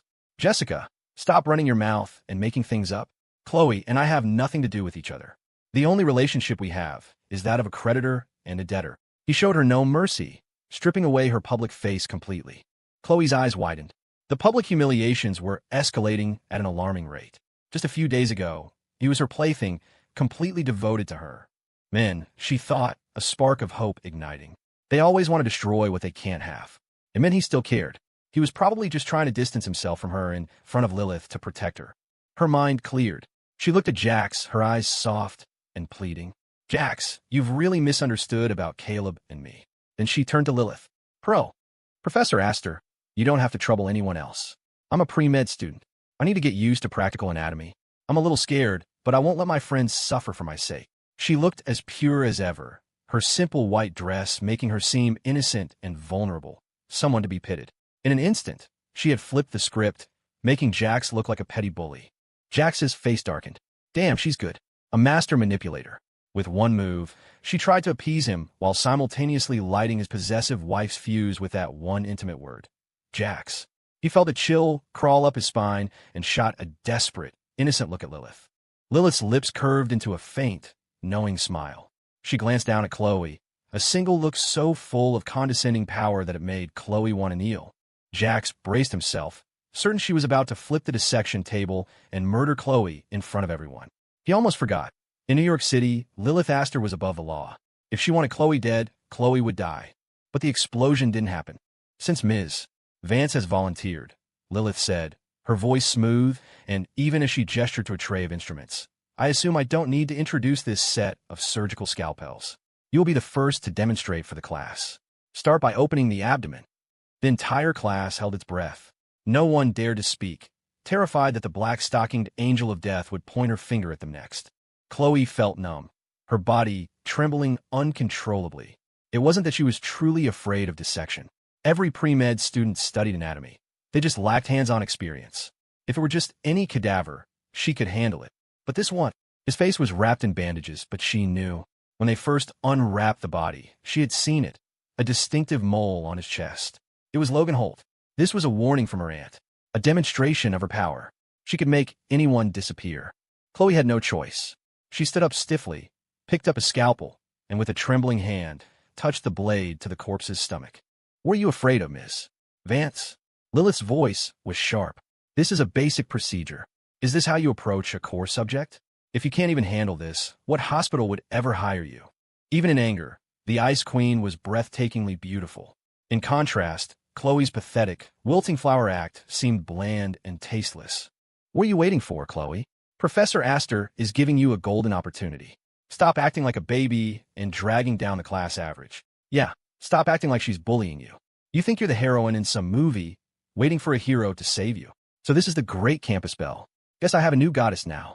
An intelligent ice queen like Professor Astor. Now that's my type. Hilarious. You think Professor Astor would look twice at you? I'd sooner believe pigs can fly. A woman like her. What kind of man would she even be interested in?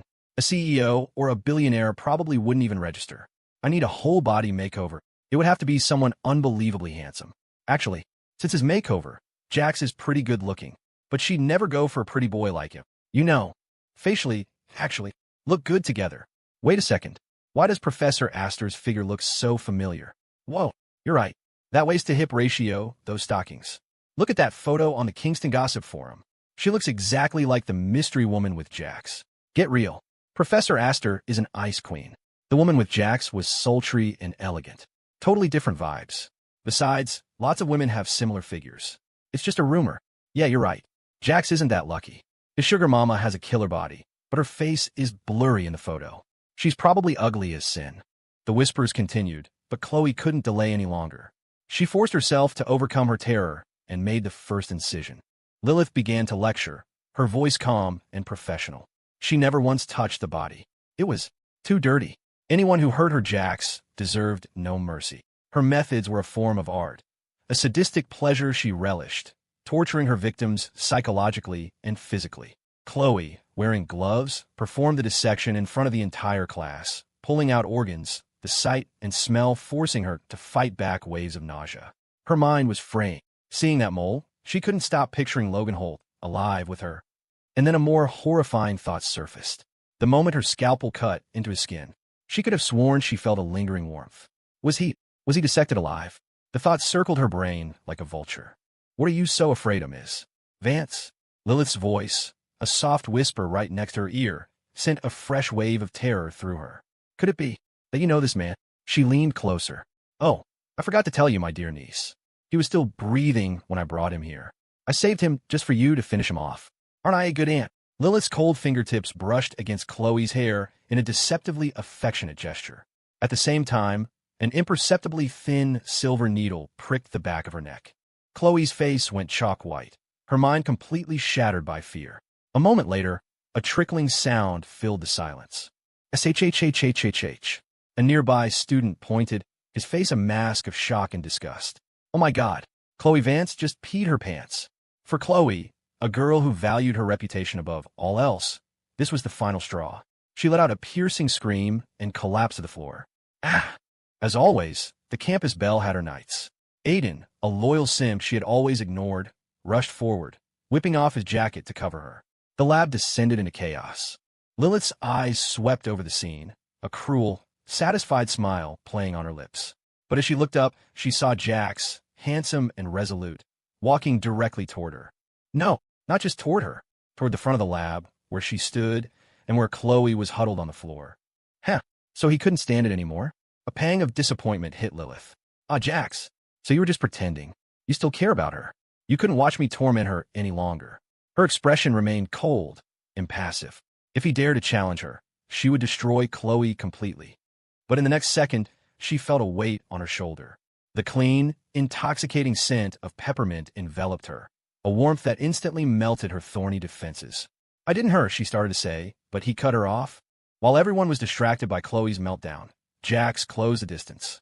In front of the entire class, he wrapped an arm around Lilith's waist, backing her against the whiteboard, pinning her there. Chill. It doesn't matter, he whispered, his voice low and intense. You're so beautiful when you're being vindictive. His lips brushed her ear. I want to kiss you. Lilith's eyes widened in shock. This isn't right. Has he lost his mind? He's not going to check on his precious white moonlight. But then she heard his request, and the pointer fell from her hand with a clatter. Her slender, pale fingers reached up, cupped his face, and pulled him down into a fierce, desperate kiss, as if it were the only way to find the security she craved. Sam's jaw dropped. Brother, we're in a goddamn laboratory, and you're making a move on Professor Astor? Of course, this was when a true friend knew his role. He rushed into the crowd, yelling at the top of his lungs to create a diversion. Oh my God, Chloe, you're pre-med, and you get so scared by a simple dissection that you wet yourself? What kind of doctor will you be? Already traumatized, Chloe heard Sam's public taunt and promptly fainted.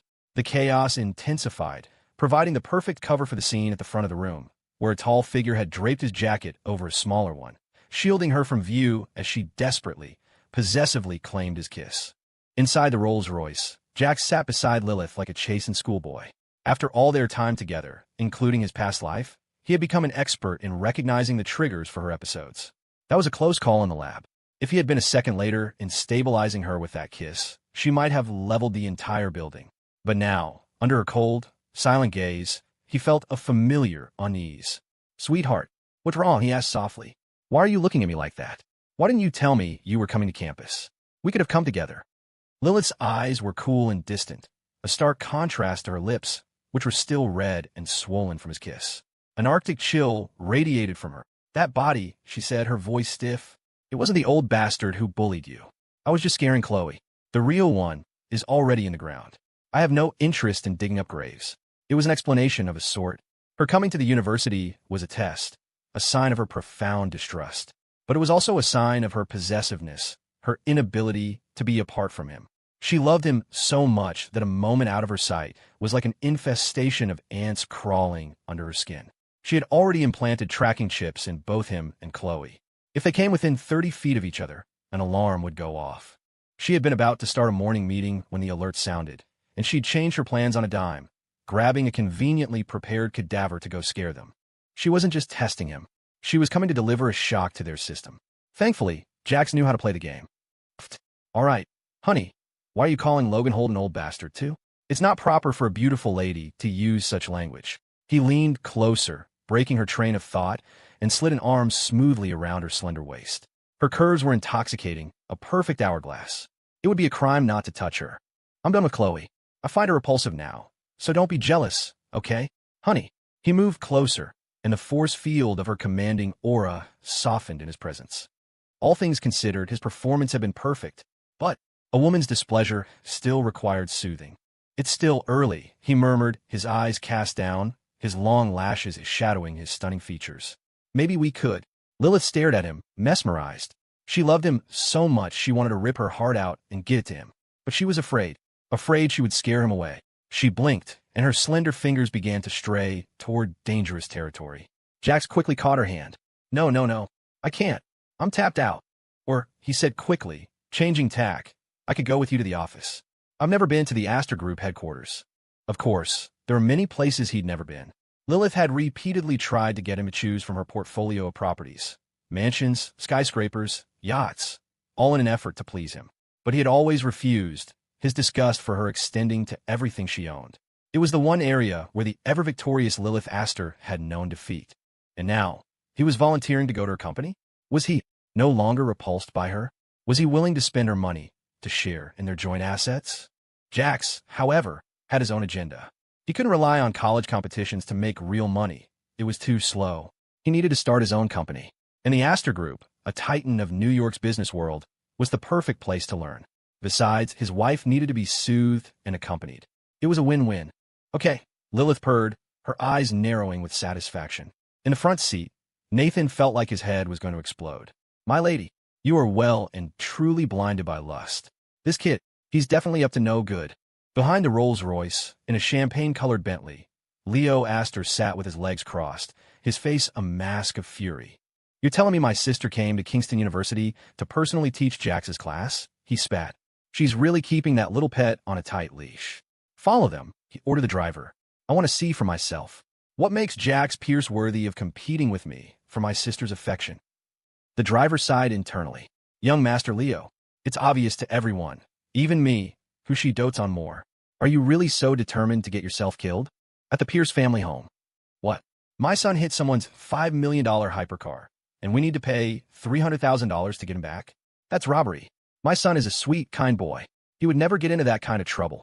The moment Eleanor Pierce got the call, she was convinced it was Jax's doing. Caleb was her precious, gentle, and obedient son. This had to be Jax, once again turning on his own family, attacking his own brother. Just yesterday, he had callously retaliated against them. What happened? Mr. Pierce emerged from his study, his expression grim. $300,000 was a lot of money, but for the Pierce family, an upper-class family in New York, it was manageable. After all, the Astor family had given them $30 million for Caleb's contractual marriage. Mr. Pierce had invested $10 million in the family business, given Eleanor $5 million for personal spending, and distributed $1 million to each of their 5 daughters. The remaining $10 million he had deposited into an account for Caleb. It was, after all, his marriage fund.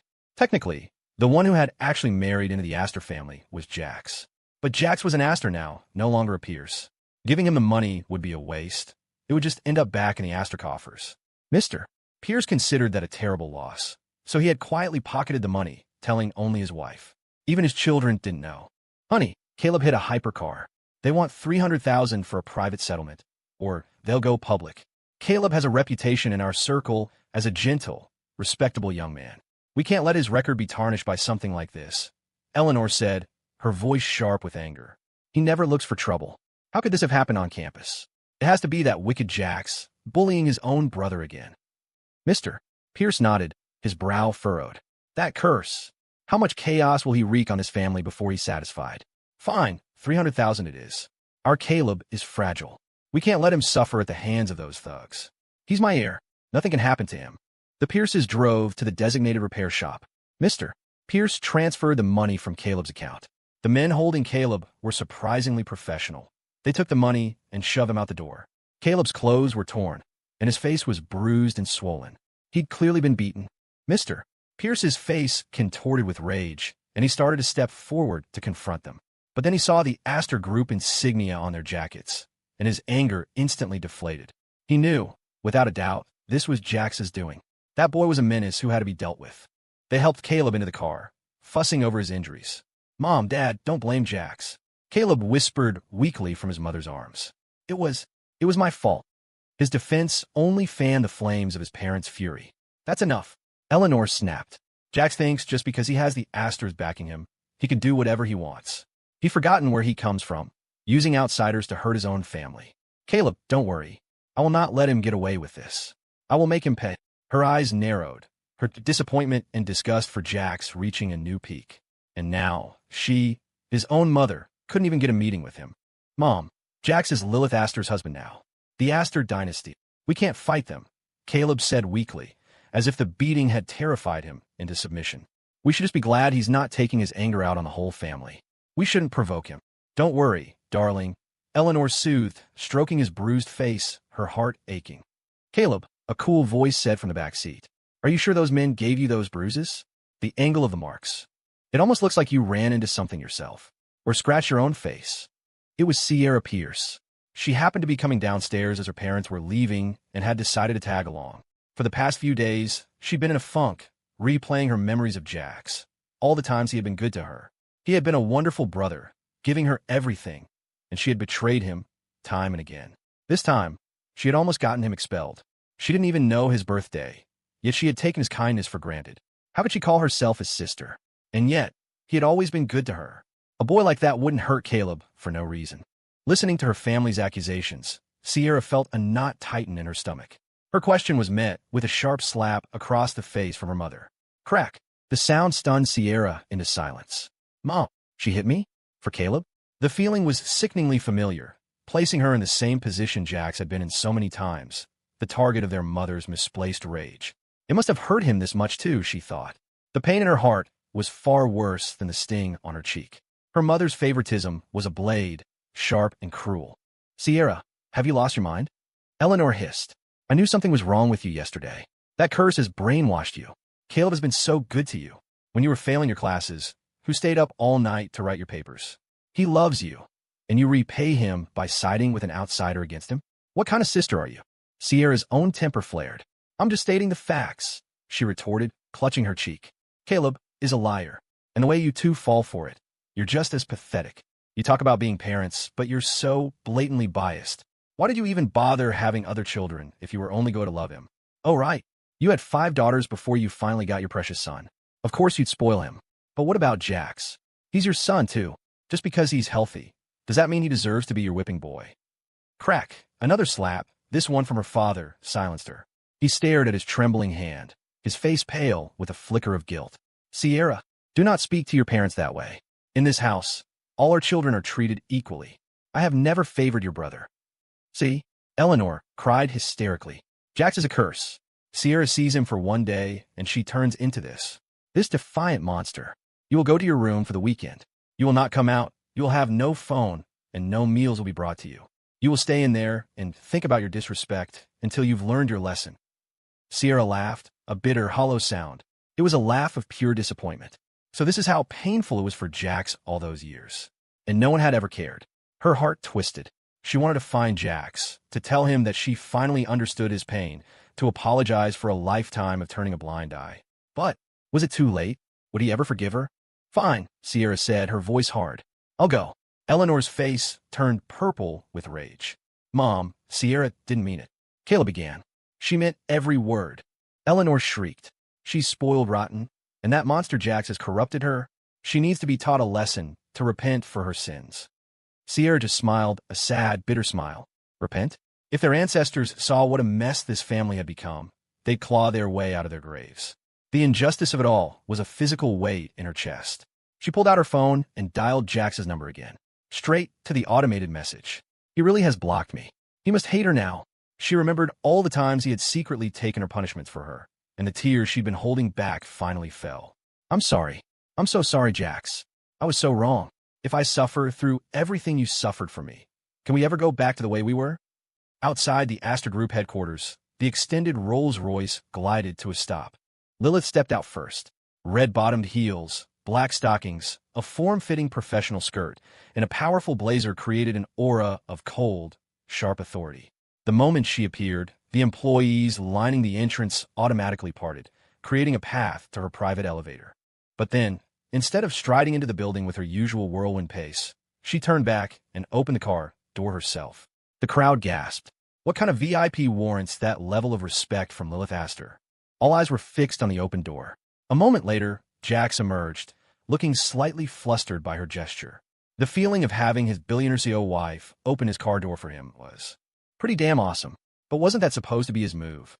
Under the gaze of dozens of people, he felt a flicker of nervousness. Just then, a slender, elegant hand appeared before him. Jax, come on, Lilith said, her stunning face close to his. "Welcome to our company." She leaned in, her voice a conspiratorial whisper. "I'm thinking of renaming it. From now on, it will be the Pierce Astor International Group. What do you think?" His wife. How could she be so good to him? He felt completely unworthy.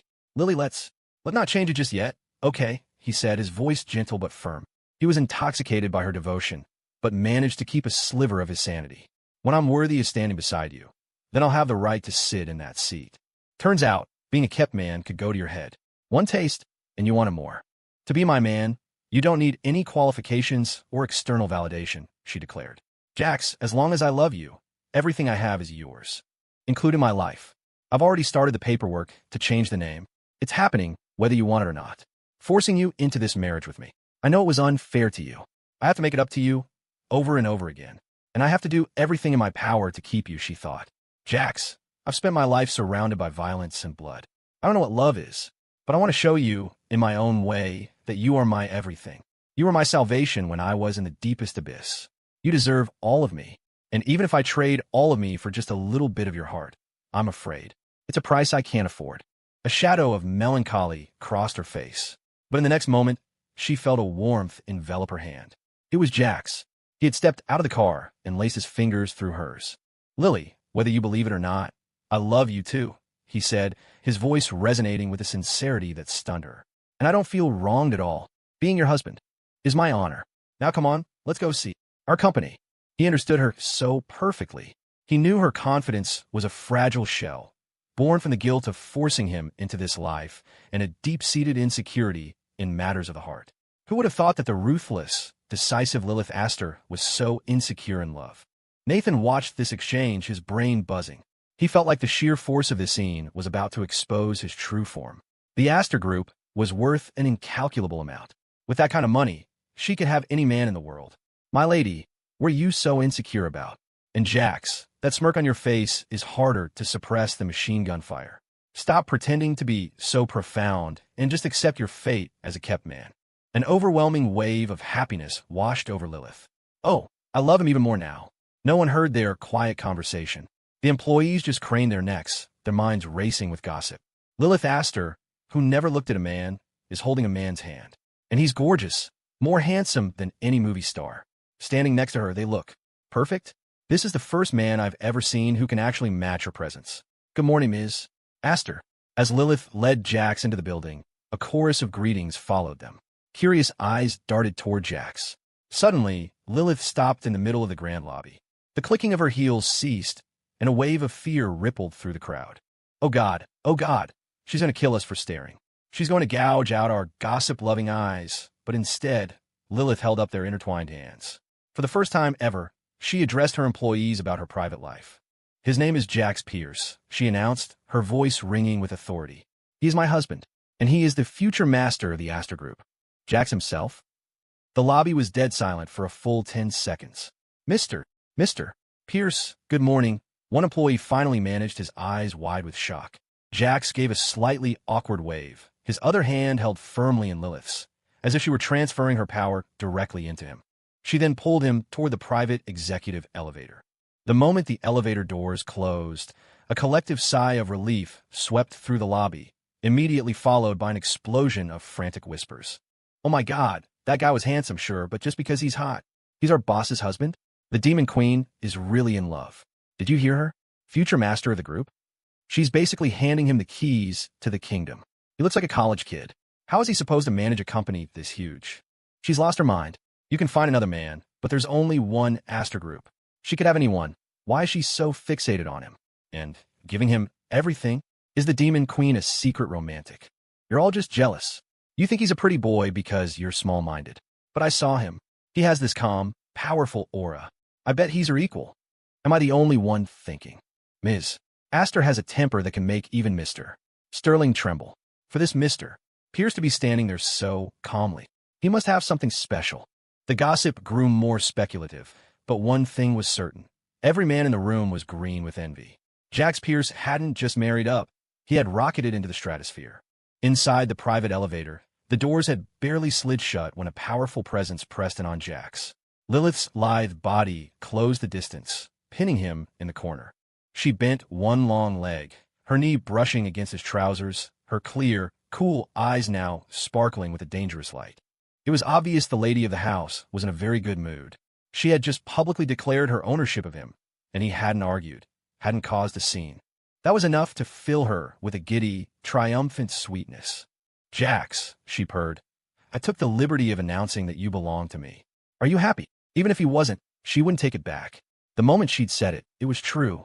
The cool, imperious goddess pouted her pink lips, a flash of playful mischief in her eyes that was utterly bewitching. Jax looked down at her and, without hesitation, cupped her face in his hands. "I'm happy. And Lily, you didn't take any liberties. It was my choice."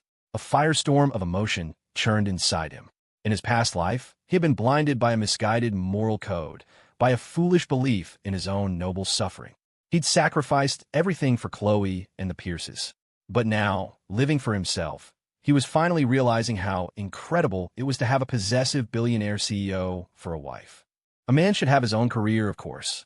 But when his stunning wife was handing him the world on a silver platter, he couldn't just keep refusing, could he? This was a mutual arrangement. And besides, she was gorgeous, rich, and utterly devoted to him. He'd been such an idiot in his past life, simping for a woman who was practically a public utility. Thank God he'd never touched Chloe. He might have caught something and died without ever knowing why. In the cramped confines of the elevator, Jax felt a pleasant, tingling sensation spread through his body. The electrifying kiss in the lab had been a thrill that went straight to his core. And now, even with the security camera watching, he wrapped his arms around her slender waist, his breath ghosting over the smooth, pale skin of her neck. A shiver ran through her. For a moment, Lilith could hear her own heart pounding in her ears. "Jax is happy." He said he was willing. He's really changed. He was still the man who made her heart race, but now he was something more, someone she wanted to melt into, to become one with. Love, in that moment, bloomed without regard for time or place. Lilith could no longer hold back. She hooked her arms around his neck, pulled him down, and claimed his lips in a fiery, possessive kiss. Jax tightened his grip on her waist, leaning into her, his own breath growing heavy. Ding! The elevator display read 66. Her office floor. The doors opened onto the bustling executive suite. Reluctantly, Lilith loosened her hold, her lips parting from his. "Jax, this is my office." Her voice was a little breathless. "I'll have Nathan add your biometrics to the company's internal system. I know you don't like to get involved in corporate affairs. We have professional managers for that. But the assets that are rightfully yours will be transferred to your name. From now on, I'll be working for you, too." She leaned close to him again. She loved him so much, she wanted to give him everything. He used to fight her to try and run. But even then, she had transferred countless assets to his name. She didn't care if he wanted them. She only cared that she had them, and that she wanted to give them to him. In truth, her obsession had reached the point where, just because he was studying at Kingston, she wanted to own the university itself, so that every inch of ground he walked on, every breath of air he took, was hers. Lilith Astor was, through and through, a woman obsessed. "Jax, my possessive wife. She spoils me too much." He knew, however, that refusal was futile. All he could do was lie back and enjoy it. Of course, the more she gave him, the more his own ambition grew. "Lily, this is too much," he said, his voice sincere. The lady of the house didn't like to hear the word no, but this soft, reluctant protest, it felt like he was indulging her, letting her spoil him. It sounded almost like he was flirting. She liked it. It made her want to give him more. "It's not enough," she said. "Compared to how much I love you, this is nothing.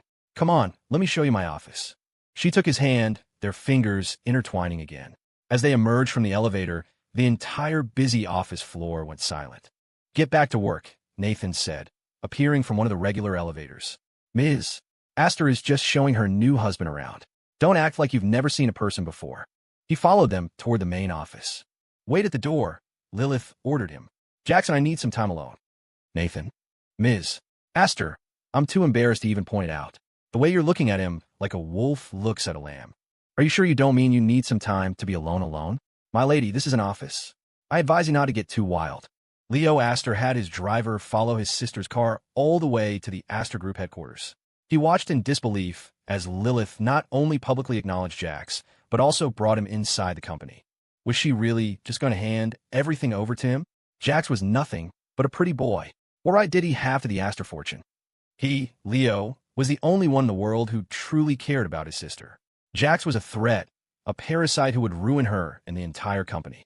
Furious, Leo pulled out his phone, recorded the scene, and sent it to a number he hadn't contacted in a long time. A man who inspired fear in both him and Lilith. Hayden Astor, their older brother. The only person in the Astor group who could still make Lilith hesitate. Of course, Hayden was now disabled. But the fact that he had survived Lilith's psychotic break 2 years ago, a rampage that nearly ended with her killing her own parents, with only the loss of his legs, spoke volumes about his own formidable nature. Even more intimidating were the powerful figures who backed him, the only reason a completely unhinged Lilith had spared his life. Leo was surprised to get a reply so quickly. A man's deep, raspy voice, like a devil's whisper, came through the phone. Leo, don't try to monitor or control Lilith's choices. The consequences are unpredictable. Lilith has her own code for everything she does. It seems only with this man has she lost all reason. A word of advice: don't touch anything she has marked as her private property. You haven't seen her when she truly loses control. But if you touch him, well, if you have 9 lives, you might just get to see it for yourself. The man's tone was casual, almost mocking, the detached air of a spectator. Yet rumor had it he was the loser in their power struggle, forced to live on Lilith's charity. Hayden had never cared about rumors.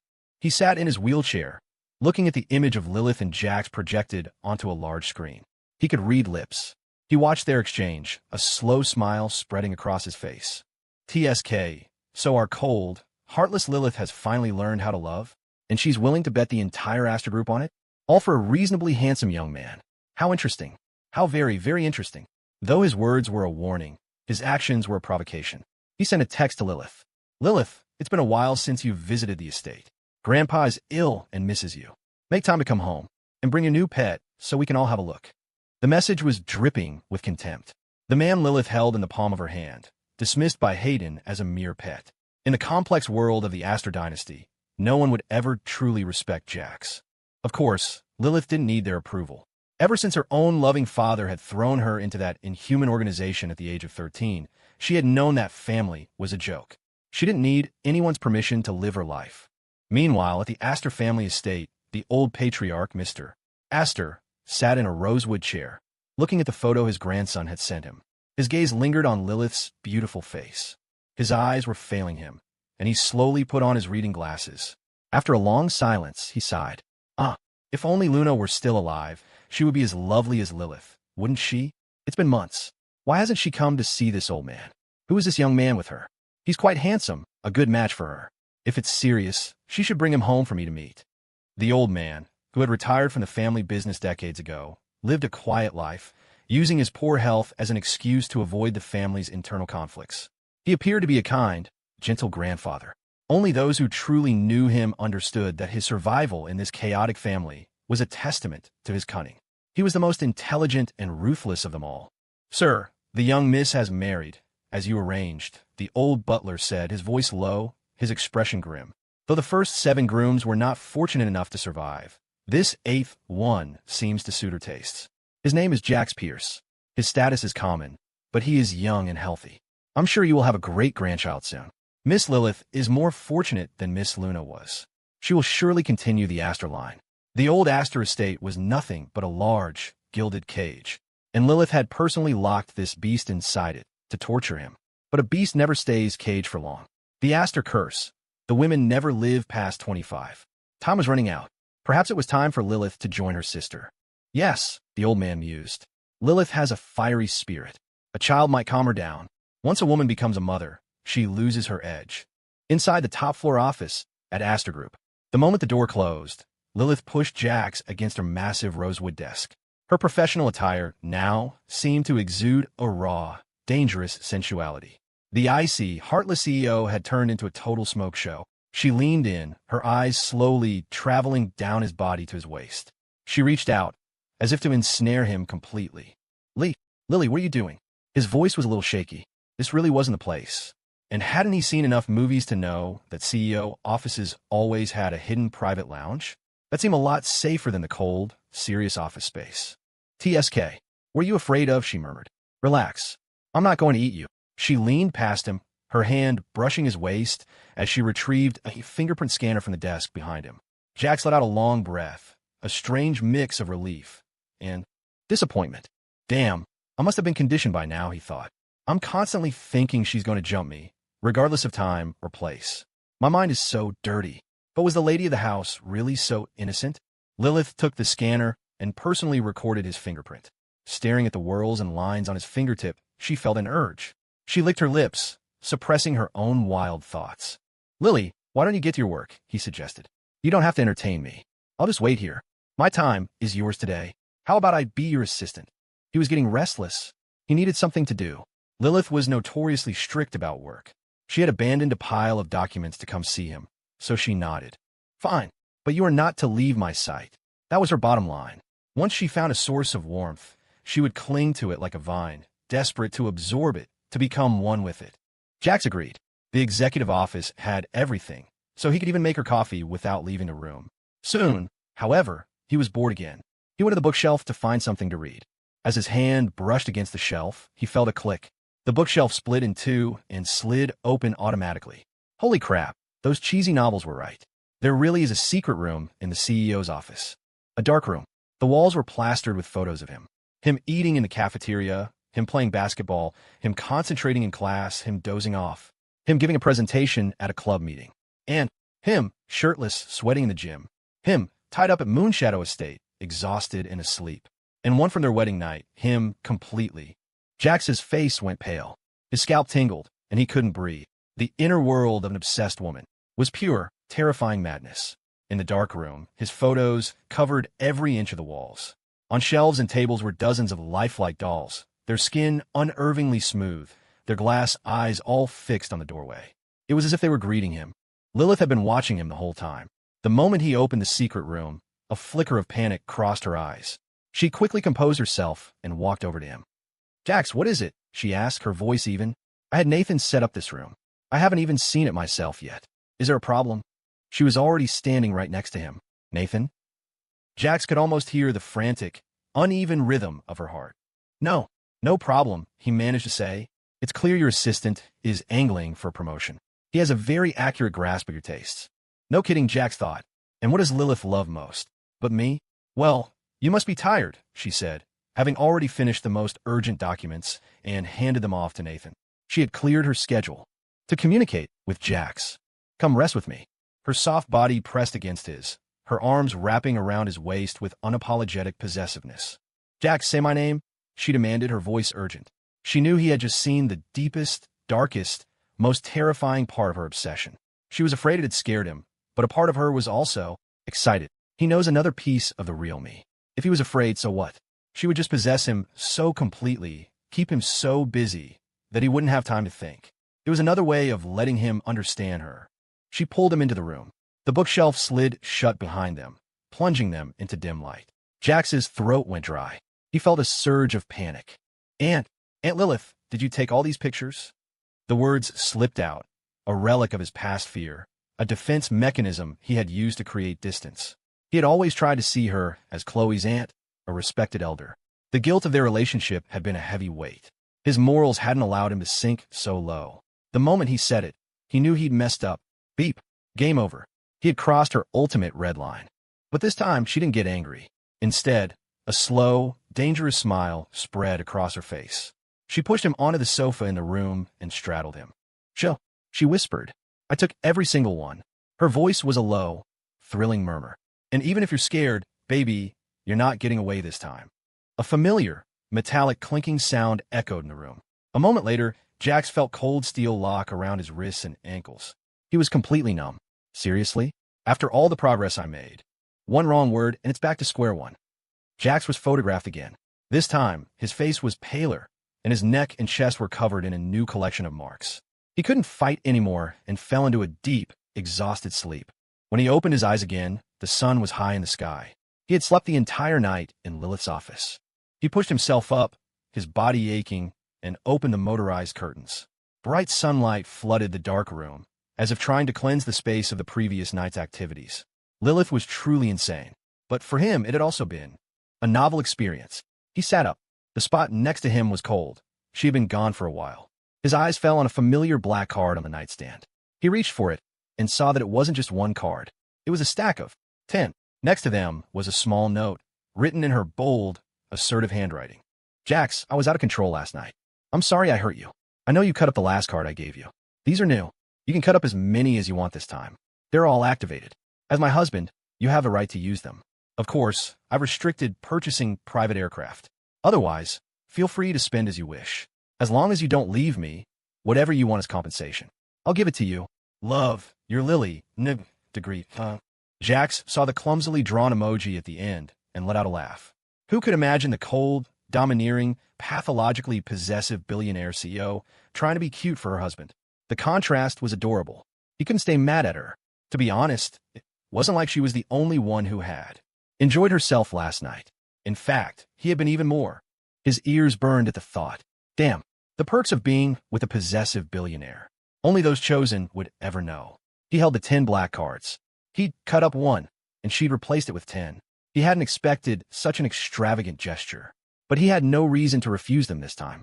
The Astor Group was already partially his, whether he liked it or not. His future was destined to be anything but ordinary. He pocketed the cards, showered, and went to the walk-in closet. It was filled with clothes tailored perfectly to his size, each outfit impeccably styled. Lilith's taste was flawless. He no longer had a dress like an out-of-date emo punk to repel her. The tight shirts and skinny jeans had been incredibly uncomfortable anyway. Now, he could dress how he wanted. He spent half an hour getting ready, choosing a casual but elegant suit that fit him perfectly. He was about to leave when the door opened. It was Lilith, now in a silk blouse and a cream-colored pencil skirt, her legs sheathed in flesh-toned stockings and matching heels. She looked powerful, polished, and surprisingly gentle. She was carrying a small bowl of delicate lotus seed soup. When she saw him, her eyes lit up, but then she quickly looked down, a hint of guilt in her expression. Jax, you must be hungry. I ordered breakfast. See if you like it. The 10-fingered woman who never cooked, one hand still bandaged from her previous injury, was holding out a bowl to him, looking almost shy. He knew the calluses on her hands weren't from kitchen work. They were from years of handling guns and knives. His heart softened. He could never stay angry with the person he loved, but he had to set some boundaries. He couldn't survive this kind of attention on a regular basis. He was a man, not a machine. I'm not hungry, he said, his voice flat. He had to make it clear that last night was not okay to repeat often. A week of that, and he'd end up in the morgue. You fed me so much last night. How could I possibly be hungry now? Lilith's face fell. He's really angry. I went too far. How was she supposed to fix this? This was outside her area of expertise. She only knew one way to solve problems. At Kingston University, after a morning of playing the victim, Jax was finally allowed to go to school, but only after being hand-fed a bowl of lotus seed soup that Lilith personally made. He did not, however, cut up the 10 black cards she'd given him. He wasn't that stupid anymore. These cards were more than just money. They were a key to power. Dude, are you sick? Sam asked, looking at his friend with concern. You look more drained every day. You need to start taking some vitamins or something. Jax looked handsome, sure, but he also looked completely depleted. It was probably from overexertion. Sam had to admit his friend's new lifestyle wasn't easy. What normal guy could handle that kind of pressure? Shut up, Jack snapped. I'm not drained. You have no idea how good I have it. He had no classes that morning, but he needed to go to the student government office to deal with a backlog of work. As the controversially appointed student government president, he had at first been overwhelmed, but now he handled the responsibilities with ease. Of course, he had previously used his power to grant Chloe every possible favor, making her life at the university a breeze. It was one of the reasons she hadn't dumped him sooner. Jax, why are we going to the external affairs department? Sam asked as they entered the professional-looking suite of offices that housed the student government. To make some money, Jax said, walking directly to the desk of Sean Zhao. In his past life, Jax knew that Sean's grandfather was a brilliant, undiscovered painter. After his death, his work would sell for millions, hailed as masterpieces. But right now, his paintings were being devalued by a crooked establishment, the Artisan's Eye Gallery, which was trying to buy them for a few $100s apiece. The gallery was notorious for exploiting artists, buying their life's work for pennies and then reselling it for fortunes. The grandfather's most famous piece, The Fisherman, would one day become a museum's crown jewel, its value immeasurable. Jax knew that the future art world giant was currently so broke he couldn't even afford his medical bills, forcing him to sell his entire collection to the most ruthless gallery in New York. He asked around and found out Sean wasn't there. Guessing where he might be, Jax got his address, bought some fruit and nutritional supplements, and dragged Sam to a rundown Park Queens. As they approached the small house, they heard shouting, "This is outrageous! My grandfather's paintings are works of art. You can't just lowball us like this. You're crooks. Sean's voice was shaking with anger. He and his grandfather lived a frugal life in a tiny apartment, rich in spirit but poor in everything else. Now his grandfather was sick, and their only assets were the paintings. He had no choice but to sell. He just hadn't expected the gallery to be so predatory. "Kid, don't be foolish," a man in a slick suit said, looking around the cramped room with disdain. "This is just paper and paint. We're offering you a few thousand for this junk out of the goodness of our hearts. Don't mistake our charity for weakness. If you don't take this money, your grandfather might not make it through the night. Is it the kind of grandson you want to be?" The manager was a shrewd judge of talent. He knew the old man's paintings were masterpieces, each one a profound reflection on life and time. But he was a businessman, not a philanthropist. His goal was to buy low and sell high. He was using emotional blackmail to force the kid's hand. The air was thick with tension. Well, what do we have here?" Jack said, pushing the door open. The cramped, run-down apartment was familiar to him from his own childhood. Since when did these become junk? Judging a painting by its raw materials? And you call yourself a gallery manager? Looks like the garbage truck is early today. You better get out there before they miss you. Jack's gaze settled on Sean. He was a finance major and had always been one of the best fundraisers in external affairs. Jax had always recognized his talent. In the future, he would become a major player in the financial world, recruited by Jax's sister, Morgan, on his own recommendation. He had been a huge asset to the Pierce family's company. But Jax wasn't playing the fool anymore. Why would he give such a valuable asset away? "Jax, what are you doing here?" Sean asked, surprised. "I'm dealing with some personal stuff. Is there something new for external affairs?" "These paintings," Jack said, his voice firm. "I'll buy them. $100,000. Sean, I'll cover your grandfather's medical bills, too. On one condition." Jax wasn't a saint, but when he could do good while also furthering his own interests, he was happy to play the hero. Sean was floored. He had been home taking care of his grandfather and hadn't been keeping up with campus gossip. He could barely recognize the formerly punk-style Jax, and he knew for a fact that Jax was broke. He was always chasing prize money from competitions. Was he here to show off? Sean didn't have time for games. He needed money now. "Yeah, you're just a college kid, right?" the manager sneered. $100,000? Where's a broke student like you going to get that kind of money? I get it. You're trying to stick up for your friend, but when you can't deliver, you'll have just chased away his only real buyer. Are you trying to kill his grandfather? He turned to Sean. "This friend of yours is just making trouble. You'd better get rid of him, or I won't even give you a few thousand for this garbage." Sean was torn. Sam tugged on Jax's arm. "Jax, come on, don't mess this up for him. You don't know anything about art. The gallery is only offering a few grand. If you want to help, give him 10,000. You don't have to throw away 100. That's just crazy." Sean's face fell. He thought they were just mocking him. "President Pierce, please, just go," he said, his voice strained. "Stop joking around. I really need the money." Jax didn't move. "Sam, the $2,000 in cash I gave you this morning. Give it to Sean. Now." Sam, though confused, trusted his friend. He pulled out a thick wad of bills and placed it on the table. Sean stared at the cash, then at Jax, his eyes wide with shock. He's serious?" "Now," Jax said, his voice calm. "Can we talk?" The gallery manager's face darkened. He knew these paintings were worth far more. He had a rival. "Kid, do you understand how this works? First come, first served. Get out of here and stop interfering with my business." "Oh, so art sales are first come, first served now? Not highest bidder? Should I let Ethelred's auction house know about your new rule?" Jax asked coolly.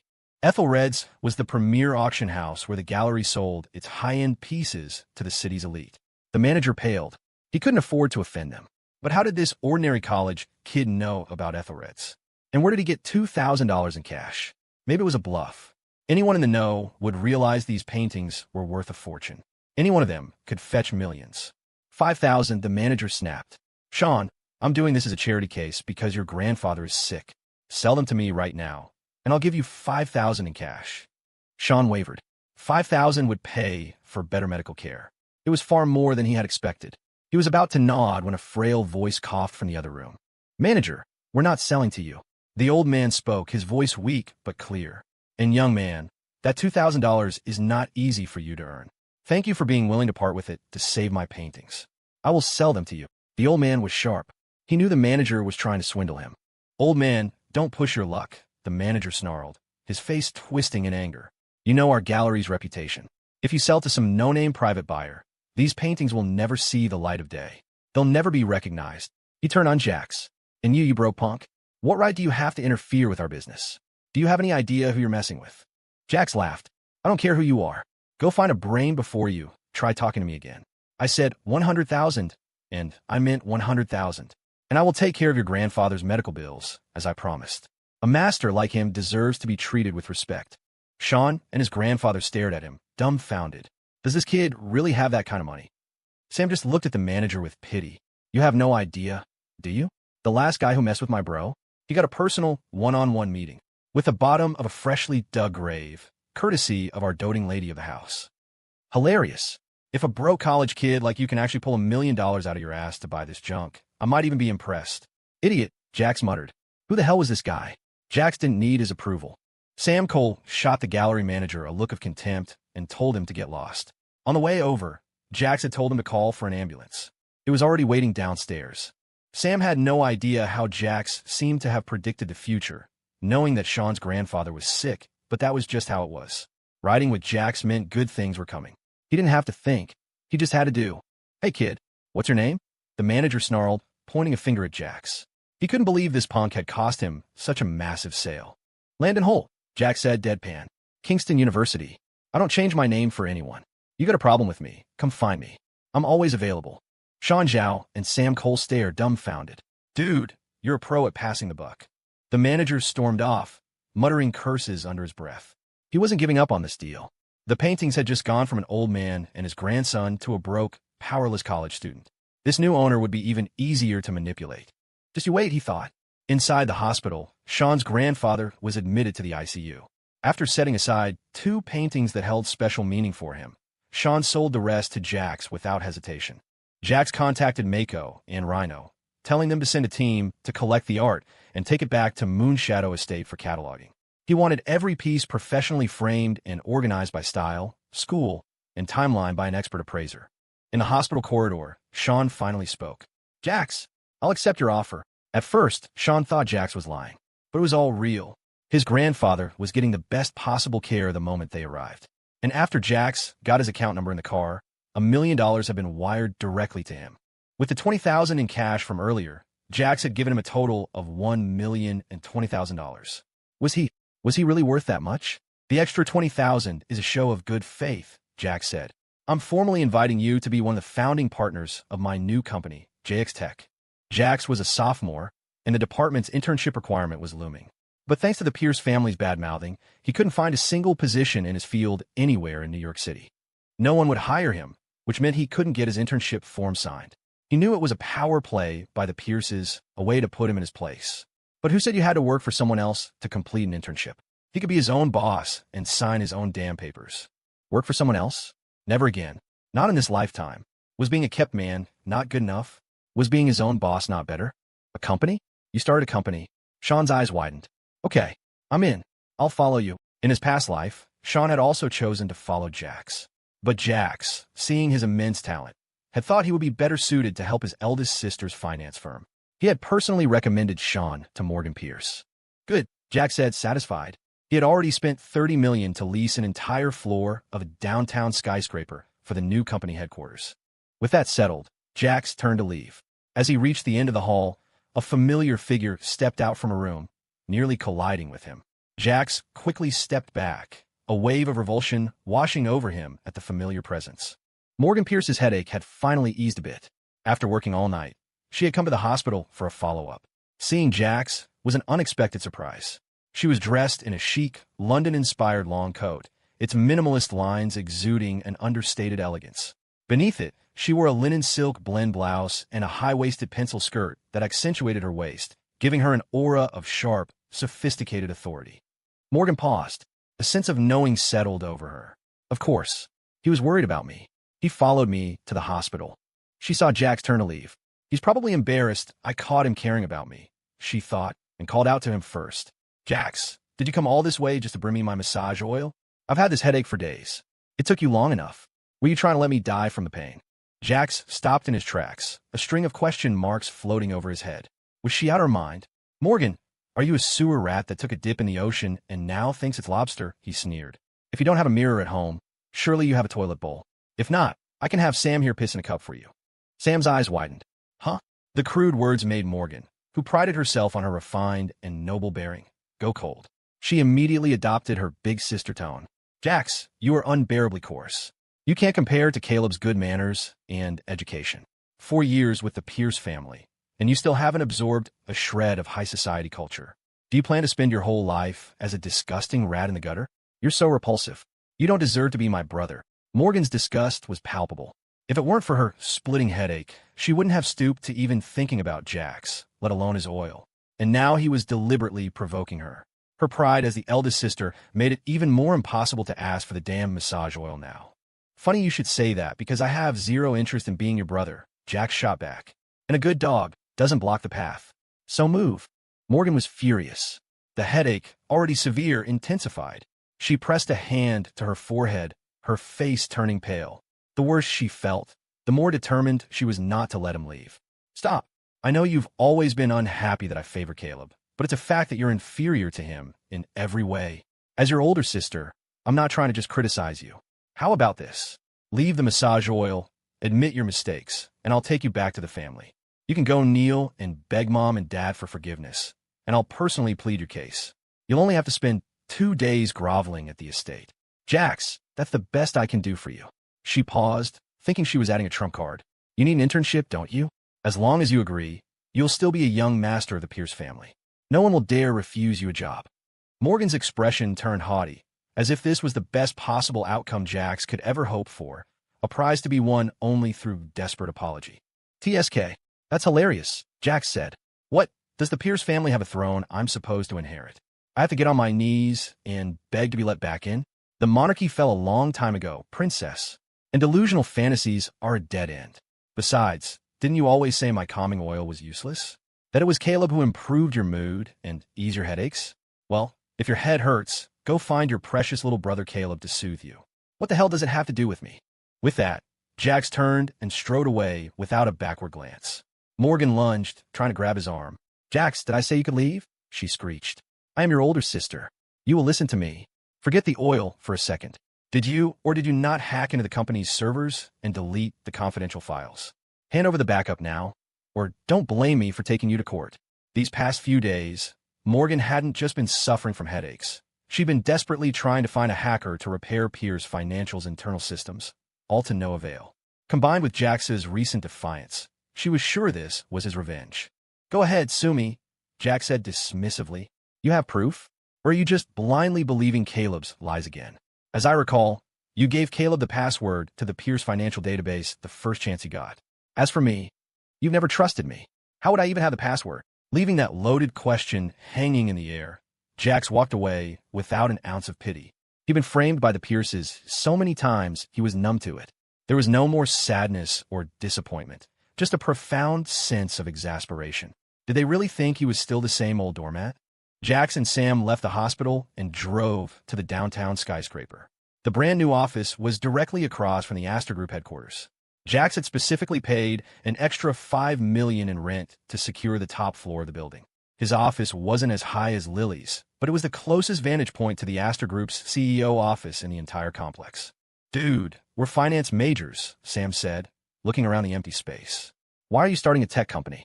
I know you've tinkered with some small inventions, but that's a whole different league from running a research company. Be honest, man. Do you actually know anything about tech? Jax raised an eyebrow. I know a thing or two. He still had a lot to learn, but the path forward was already clear to him. Reborn from the future, he had to seize the great trends of the era. Sam's heart sank. This feels like Jax is about to take Lily's massive investment and flush it straight down the toilet. Then again, Lily was probably just happy to see him spend her money. She'd probably rather lock him up for her personal enjoyment day and night than worry about whether his new venture would actually make a profit. In the future, AI will be the biggest trend in global tech development, Jax explained. Right now, the big thing is the influencer economy, so we need to get into social media too. But I'm going to assemble a research team first and prioritize developing AI technology. He would be at the forefront of the industry of the future. AI? I don't get it. Sam was skeptical. It was like some switch had been flipped in Jax's brain. The transformation was so complete that even Sam barely recognized him. But whatever, man. Whatever you're doing, I'm in. I believe in you. You're going to succeed. Sam's faith was unwavering. Here's $1 million, Jax said, transferring the money. That villa and hypercar Lily gave you must be expensive to maintain, right? I know you're too proud to sell the gifts my wife gave you, but the homeowners association fees in that neighborhood are tens of thousands a month. A student can't cover that. Take this, use it. You don't have to pay it back. Jax felt a deep-seated guilt for what had happened to Sam in his past life. Now, he wanted to make up for it, arranging everything to the smallest detail. As for Sam's girlfriend, Kira, she was probably already cheating on him. He had to make Sam see the truth before the tragedy could repeat itself. In his past life, Sam had taken his own life because he blamed himself, believing he hadn't been strong enough to protect Kira from being taken advantage of by some rich heir. But after his rebirth, Jax had specifically asked Mako to investigate. While Chloe Vance had certainly played a role in pushing Kira toward the rich kid, the truth was that Kira herself had been a willing participant. It was consensual. Knowing this, Jax had no intention of trying to pull Kira back from the brink. Ultimately, after her life fell apart, she had deliberately run back to Sam, playing the victim. She was the one who had dragged Sam into a fatal spiral. She couldn't face her own life, so she decided to take someone down with her.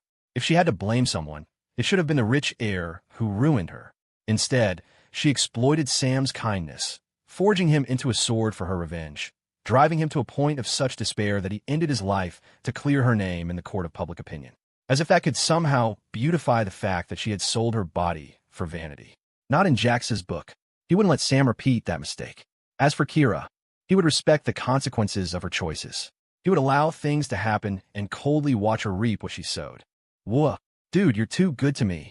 Sam was dizzy from the sheer generosity. It's a damn shame I'm not a girl. If I was, I'd be all yours, man. Bro, I love you. He looked like he was about to throw himself at Jax.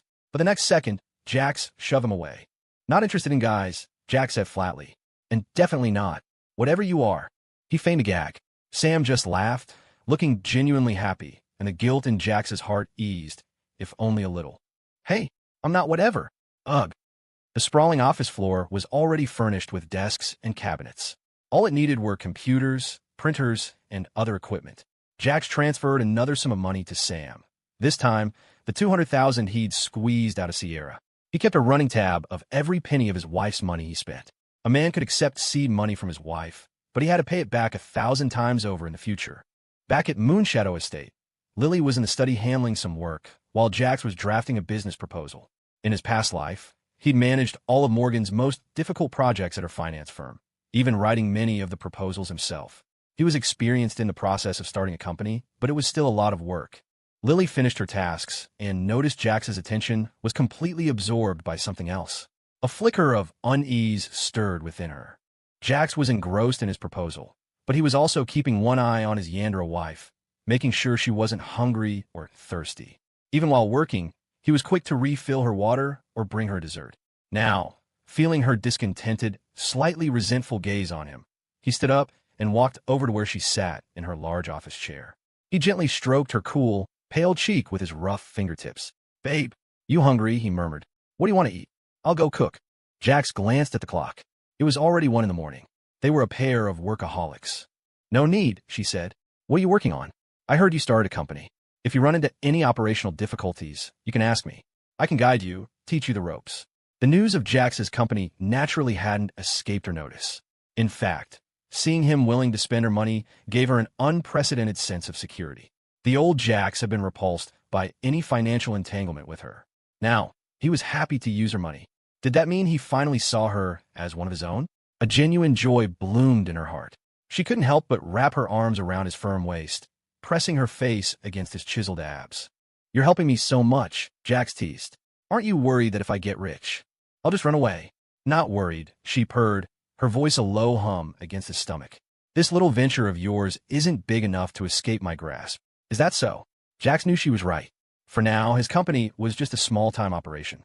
But in the future, he would become a titan of the industry. "Well, why don't you try tonight?" she whispered, her voice dropping to a husky murmur. "See if you can escape my grasp." Jax froze. "Damn it. My body is writing checks my energy level can't cash." Babe, we were talking business," Jax tried, attempting to be playful. It fell flat. His body wasn't cooperating. "Yes," she purred, a sly smile gracing her lips, her eyes dancing with a wicked, captivating light. "I'm being serious, too." She was already holding him, and now she slid a hand under his shirt, her fingers tracing the lines of his abdomen.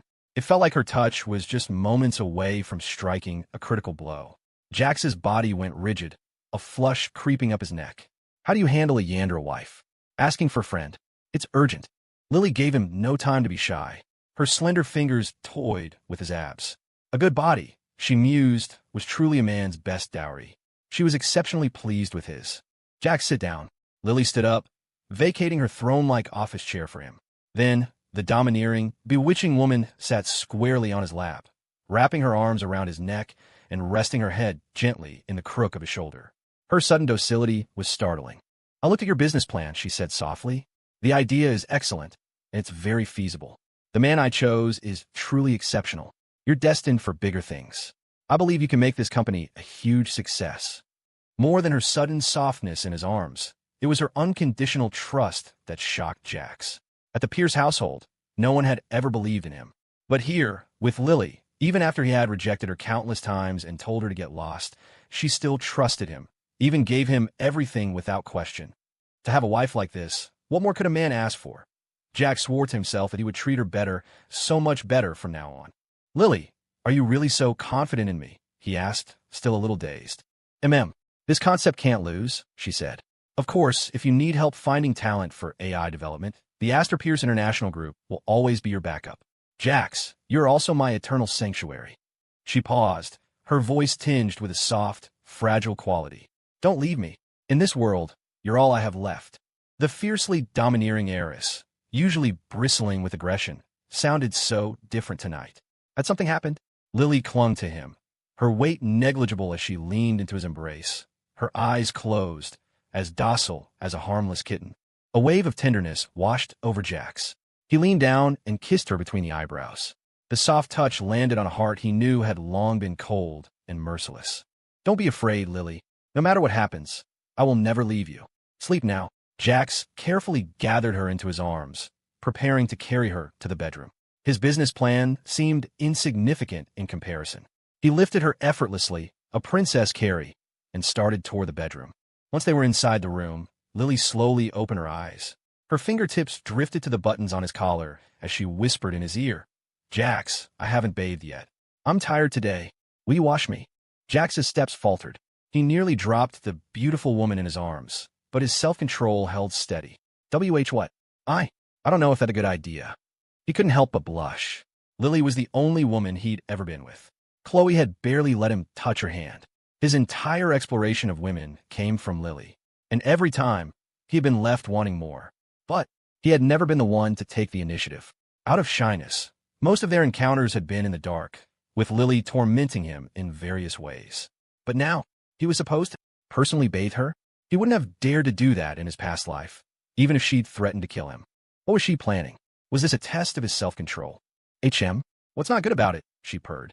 Is my body not good enough? Am I not beautiful enough? Or, if it were Chloe, you'd be willing, wouldn't you? Jax, I know you used to see me as an elder you had to respect, but now we're husband and wife, and a husband and wife should be honest and open with each other. Jax gently set her down. Her feet, nails painted a deep crimson, landed on the plush carpet. Before he had time to think, Lily was already unbuttoning his shirt. She seemed to find the pace too slow. With a sharp tug, she ripped it open. Rear up. TSK. I'm blacklisting this brand. The clothes they made for you are so flimsy. They tear with the slightest pull.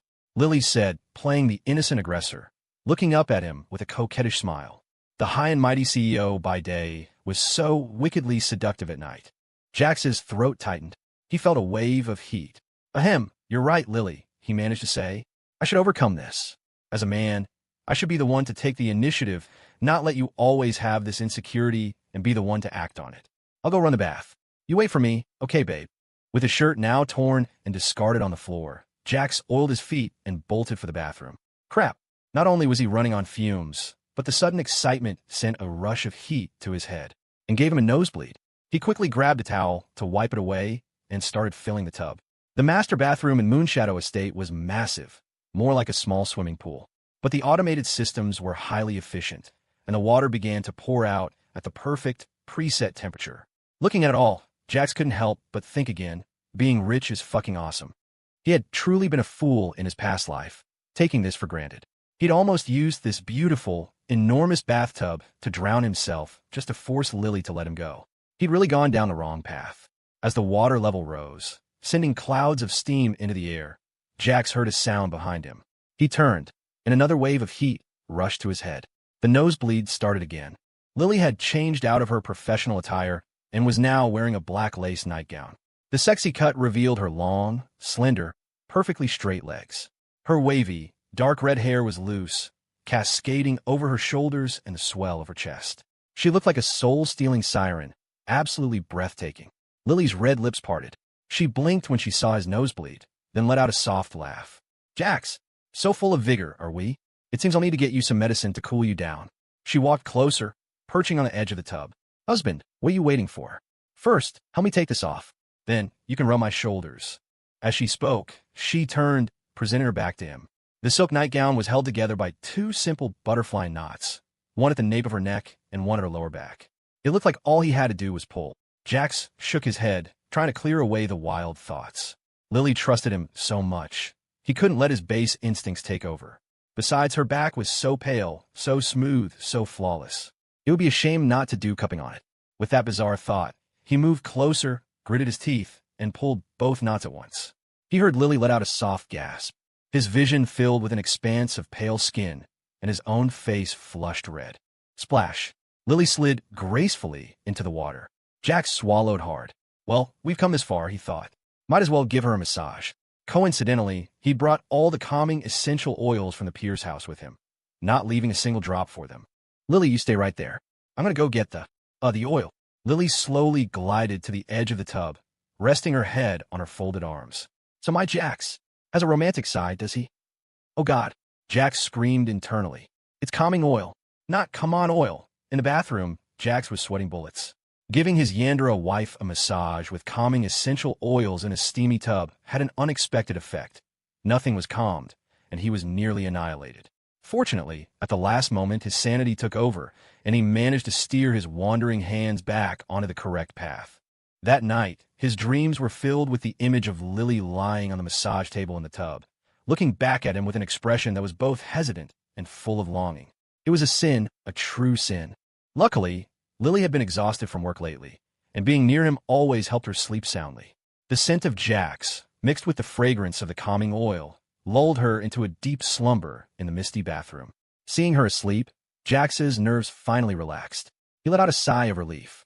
He stood up, carefully rinsed her off one more time, then wrapped her in a fresh, fluffy towel. He lifted the sleeping woman and carried her gently back to the bedroom, placing her on the bed.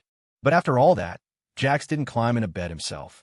Instead, he walked to the sides of the bed and pulled out the very chains Lily had once used to bind him. He worked quietly, making sure not to make a sound that would wake her. Then, with a calm determination, he locked the shackles around Lily's wrists and ankles, ensuring every limb was secured. He gathered all the keys he knew of and stuffed them into his pocket. Only then did he tiptoe out of the bedroom. He thought his plan was foolproof. He didn't notice that the moment the bedroom door clicked shut, the woman who was supposed to be fast asleep on the bed opened her eyes. Her gaze was a swirling vortex of complex, cold emotions. "Jax, you dare to lock me up? What are you planning this time?" A bitter, self-deprecating smile touched Lily's lips. She glanced at a red-gowned doll sitting on a bookshelf. "Luna, release me." At her command, the skin of the beautifully dressed doll seemed to become as lifelike as a living person's. Its clear, glass-like eyes, which had been fixed, suddenly moved. "Lily's sister, he's bad," the doll chirped in the voice of a 4- or 5-year-old girl.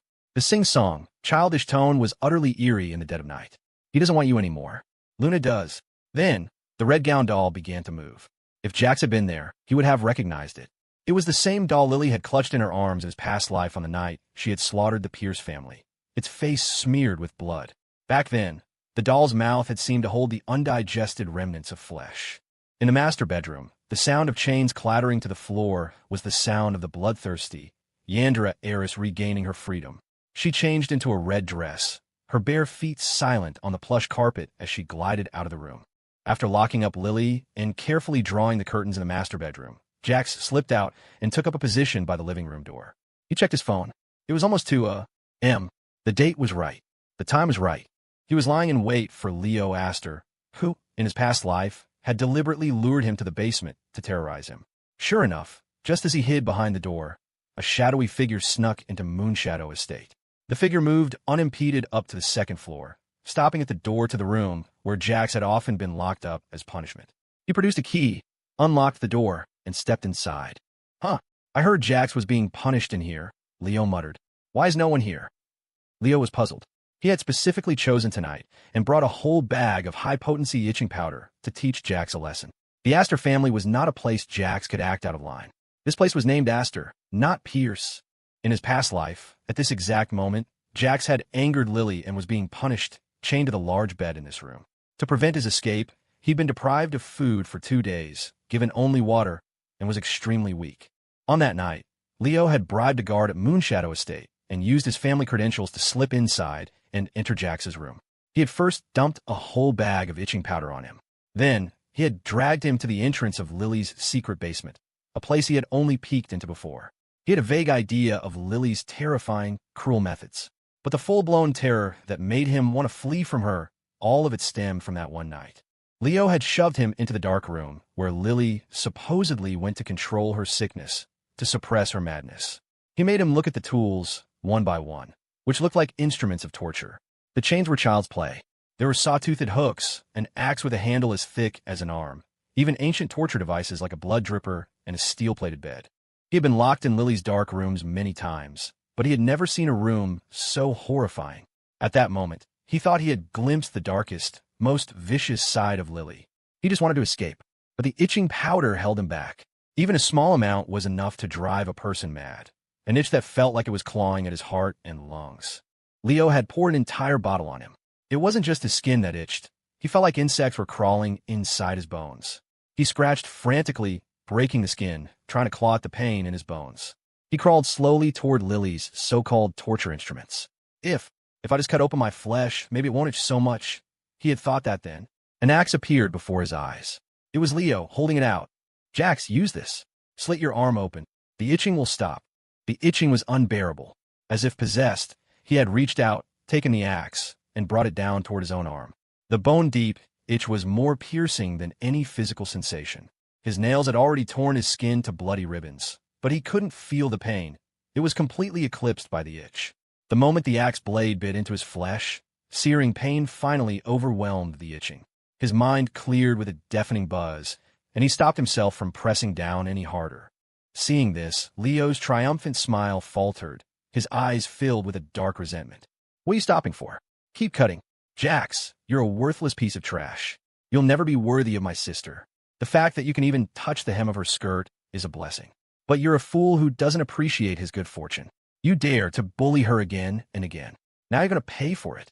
Today, I'm going to teach you the first lesson of entering the Astor family. This isn't a place for any stray cat or dog.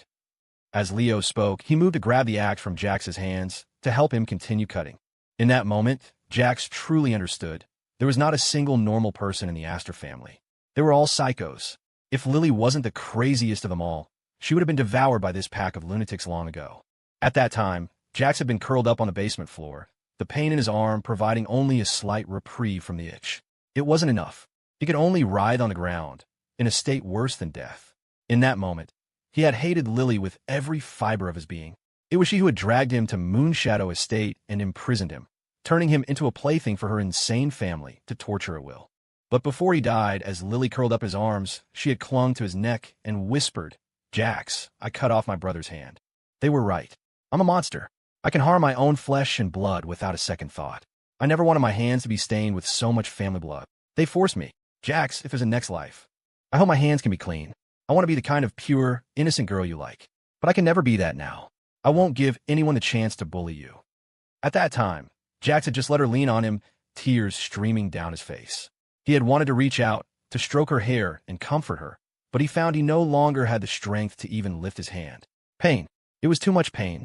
So this time, Jax planned to handle this dirty business himself. Leo stood at the doorway, completely unaware that everything had changed. To ensure the night's events followed the script of his past life, Jax had even found and bribed the same guard Leo had bribed before.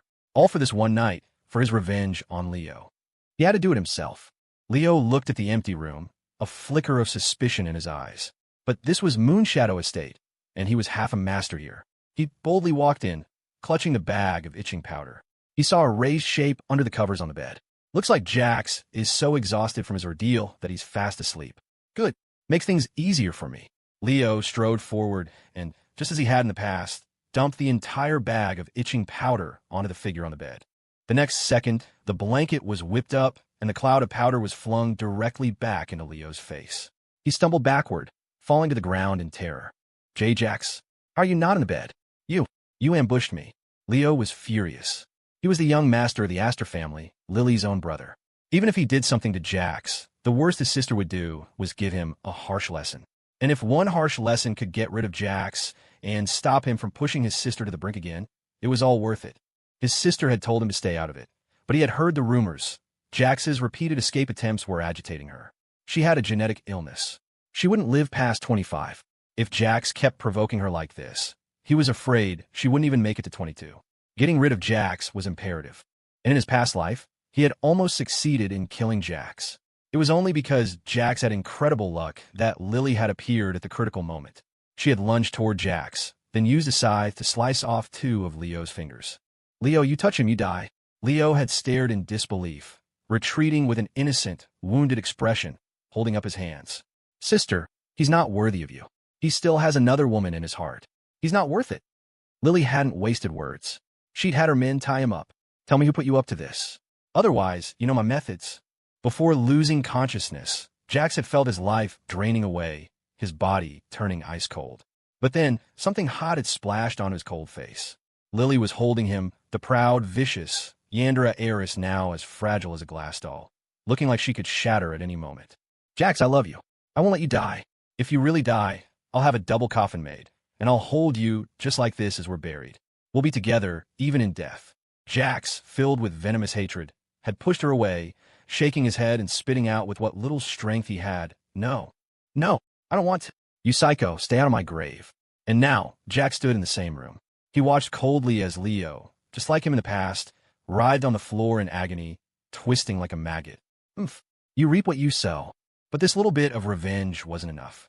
Jax walked forward and took a black leather whip from the nightstand. It wasn't something he had prepared. He had swiped it from Lily's little darkroom.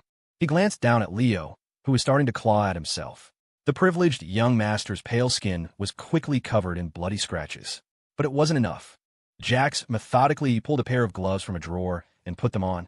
Then he bent down, wrapped the whip around Leo's hands, took off his own socks, and stuffed one into Leo's mouth. He didn't want a noise to wake Lily. MMPH. MMPH.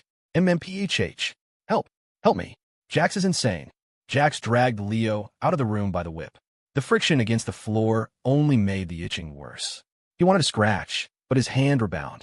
This was a living hell. Was Jax giving him a taste of his own medicine? When Leo saw that Jax was dragging him toward his sister's forbidden basement, he truly began to panic. Why? Why does Jax know my entire plan? I didn't even tell the guard I bribed. Inside the basement, Jax threw Leo into the dark room he knew so well. This was the place where Leo had forced him to take an axe to his own arm. He unwrapped the whip, and with a gloved hand, pinched Leo's chin and disgustingly pulled the sock from his mouth. Well, little Lord Astor, you're just a bottle of poison with a fancy label, aren't you? What's wrong? You're getting a taste of your own medicine, and now you're feeling sorry for yourself, Jax said, then casually walked over to a surgical table and expertly picked up a bottle of iodine. Seeing this, Leo's blood ran cold. Jax, what the hell are you doing? I was just playing a prank on you. A joke. I never meant to hurt you. Besides, I've got this itching powder on me now. I've been punished. I'll never mess with you again. I'm begging you. Let me go. Leo was truly terrified. His entire body was a torment, and he wanted to roll on the ground, but his innate aristocratic pride forced him to endure without making such a disgraceful scene. But then he looked up and saw Jax soaking the leather whip in iodine. What the hell is this? Beating him wasn't enough? Jax wanted to poison him too? The more Leo thought, the more he panicked. The itching forced him to writhe on the floor like a worm. His dignity was in tatters, but his life was more important. He finally gave in. Who put you up to this? Jax asked coolly. His handsome face was cloaked in shadow, making him look like a bloodthirsty executioner. This familiar, oppressive feeling. It was just like his sister. How could Jax be as psychotic as she was? And no one put me up to it. It was just me. I was just playing a prank. Jax, please let me go. TSK. You think you can call me Jax? Crack. The whip lashed across Leo's back without a shred of mercy, splitting the skin. Jax watched, his expression unchanged. He was being humane, really. whip soaked in iodine, disinfecting as I go. Of course, he'd never admit that the searing sting of iodine on a fresh whiplash was a special kind of agony. Try again, Jax commanded. Gigi. Hm. Another lash, just as ruthless as the first. He was no longer the Jax from his past life who could be slaughtered at will. This time, he was the one in control. Aha! Help me! Leo wailed. Jax just kept whipping. Finally, the stubborn young master bowed his head, his heart full of unwilling resentment. Bro, brother-in-law, please stop hitting me, I'm begging you. The title brother-in-law was torn from Leo's lips, a complete and utter submission. Jax raised an eyebrow, somewhat satisfied with Leo's pragmatism. But it wasn't enough to erase the agony of his past life. TSK, at least you learned fast, Jax said, his lips curling into a cold, terrifying smirk. Now, I want you to answer me seriously. Who put you up to this? And who gave you this so-called itching powder? At this moment, he felt his own mental state drifting closer to that of his Yandra wife. He realized that people don't just suddenly go insane. They're pushed to the brink by an endless barrage of pain and betrayal. In his past life, Jax had been fading in and out of consciousness when Lily questioned Leo. The trauma of that night had given him PTSD, and he had repressed the memories. But later, he had sensed that something was wrong. First, there was the itching powder. He had studied traditional medicine to try and please his second sister, Madison, so he knew a thing or two about identifying substances. Normal itching powder could never produce such a bone-deep, soul-clawing sensation. Even a whole bottle would only cause surface-level itching, not a feeling of insects crawling inside your bones. That itching powder had been tampered with. That was the conclusion he had reached long after the incident, when he had forced himself to confront the memory. He had even asked Lily about it directly. But Lily, who was usually so compliant with him, had for the first time avoided his question. That was shortly before he stole the Astor Group's seal and confidential files, and around the time her health was rapidly declining. He had vaguely noticed something was wrong with her then, her skin always a deathly, sickly pale. But at the time, he had wished for her to die. He certainly hadn't cared if she was truly sick. But now, he would uncover the truth himself. You don't have to talk. I can tell you right now that this powder has been tampered with. Normal itching powder doesn't feel like this. You can probably feel it too. This stuff has been poisoned. If you don't believe me, I can take you to a hospital to get it tested. But before that, I need to know who was behind this. Who wanted him to suffer a fate worse than death? Or were the Astors all just monsters who took pleasure in torturing others? No, that's impossible. Chloe just said the itching powder would teach you a lesson. Leo blurted out, his face pale. I never wanted to kill you. Even if he hadn't intended to kill Jax, he had wanted to maim him. But now, he was the one at the mercy of another. He still believed Jax wouldn't dare do anything serious to him. If Jax really hurt him, his sister would never forgive him. But Jax just laughed. Chloe Vance? So was her. He had underestimated her. Then his eyes darkened. So that's why Lily didn't tell him the truth in his past life. She knew her time was short. She let him go, preserving his pure feelings for Chloe, not wanting him to live with any more pain. Was Lily really that kind? Wasn't she the type who wanted to drag him to the grave with her? Jax was confused. His Yandra wife's love was selfish, terrifying, and possessive to the extreme. How could she have allowed him to continue holding out hope for Chloe? He couldn't figure it out. Is that so? Jax said, his voice dripping with sarcasm. You really didn't want to kill me? Just maim me. He picked up the axe and approached the curled-up form of Leo. Same place, same pose. Only this time, the roles of executioner and victim were completely reversed. He held the axe in front of the whimpering, scratching Leo, his stance identical to Leo's from the past. This time, you get to feel what it's like to be a helpless insect. Leo couldn't take it anymore. The itching was deep in his bones. As if in a trance, he reached out and gripped the handle of the axe. Crunch. Leo brought the axe down on his own arm. Blood splattered across Jax's face, but he just smiled, a strangely satisfied grin. Payback. He would make them all pay. Leo was just the first. Suddenly, the basement door was kicked open. Jax and Leo both turned to look. There stood Lily, clutching her red gown doll, her bare feet silent on the cold floor. Jax, what game are you playing? She cooed, her head tilted to one side. Lily, want to play? Too. Leo's blood ran cold. Lily stood in the doorway, her head tilted as she observed the bloody scene. Her snow-white skin seemed to glow eerily in the dim light, her red dress the color of blood. Her clear, glass-like eyes shone with a terrifying innocence, as if she really had just come to join a game. Jax said nothing. He watched as she walked toward him, step by step. He unconsciously lowered the axe and, as if possessed, opened his arms to her. Lily can do whatever she wants. I'll play with you. He opened his arms, a gamble, using himself as bait to lure his Yandra wife. His gaze flickered past her to the red doll she was clutching, and to the other hand, which was holding a length of chain, the very chain he had used to bind her, the same one she had once used to imprison him. He was betting on whether she had come to chain him up again, or whether she would side with the apparent victim, her own brother. Of course, the latter seemed highly unlikely. But Leo didn't think so. The searing pain from the axe wound had shocked him back to some semblance of sanity. He scrambled toward Lily, wailing, "Sister. Sister, save me.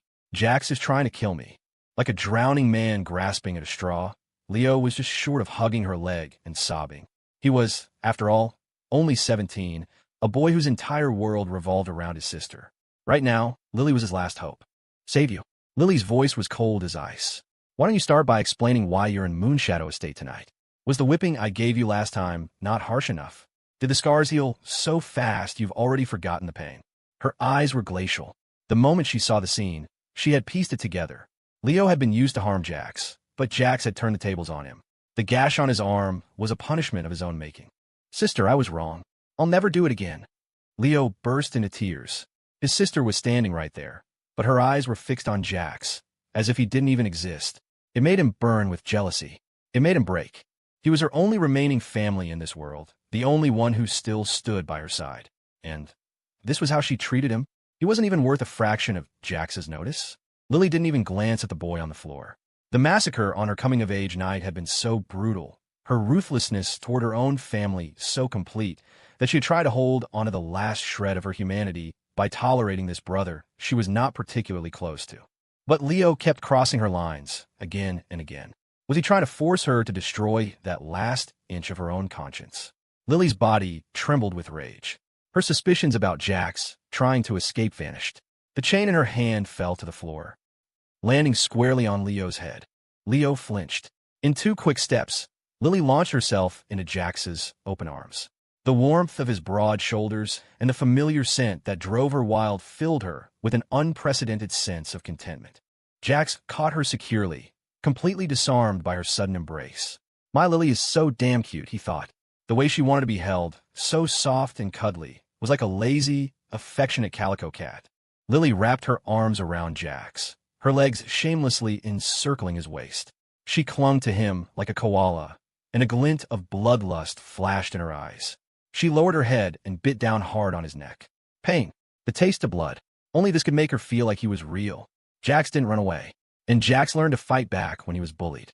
"He truly is the man I chose. So fierce." Jax gritted his teeth, enduring the pain she inflicted. "Yep," he thought, "this calico cat's claws are still sharp." "Oof, Lily, but a little lighter," he grunted. "That hurts." He held her waist with one hand and supported her backside with the other, allowing her to cling to him more comfortably. "Humph. The pain will help you remember," she hissed, releasing him. She then brought her hand up to his throat, her grip light, but possessive. This was her marking him, training him. She wanted him to submit to her completely, from his body to his soul, to be branded with her exclusive mark. Leo watched, horrified. "So, am I just part of your BDSM roleplay?" He started writhing on the ground again, the itching becoming unbearable. The noise finally drew Lily's attention back to him. "He's been dosed with itching powder?" she asked. "Not just that," Jax said. "I checked the bottle. It smells like heart itch root. The toxin from that plant can make someone feel like their heart is being clawed out for 3 days and 3 nights. It's a violent poison, enough to torture someone to death. But as long as you let blood, it's not fatal." In his past life, Jax had lost a lot of blood from the axe wound, which had inadvertently neutralized some of the poison. He had then passed out, sparing him the worst of the suffering. But the experience had instilled in him a deep-seated fear and resentment of Lily. As for Leo, Jax wanted to teach him a lesson, but he never intended to kill him. Lily's eyes darkened. She slid down from Jax's embrace and walked barefoot over to Leo, crouching down to look at him. "Leo, you crossed the line again. Do you know what that means?" Since Lily had taken power in the family, there was an unwritten rule. Lily's decisions were divine decrees, not to be defied or questioned. Anyone who crossed the line would be sent to the water cell for punishment. When Lily had first taken over the Astor Group, the old family estate's water cell had been a very busy place. But almost no one who went in lasted more than 2 days before turning into a pile of bones. Lily, from the very beginning, was a beast with madness in her bones. Leo was terrified.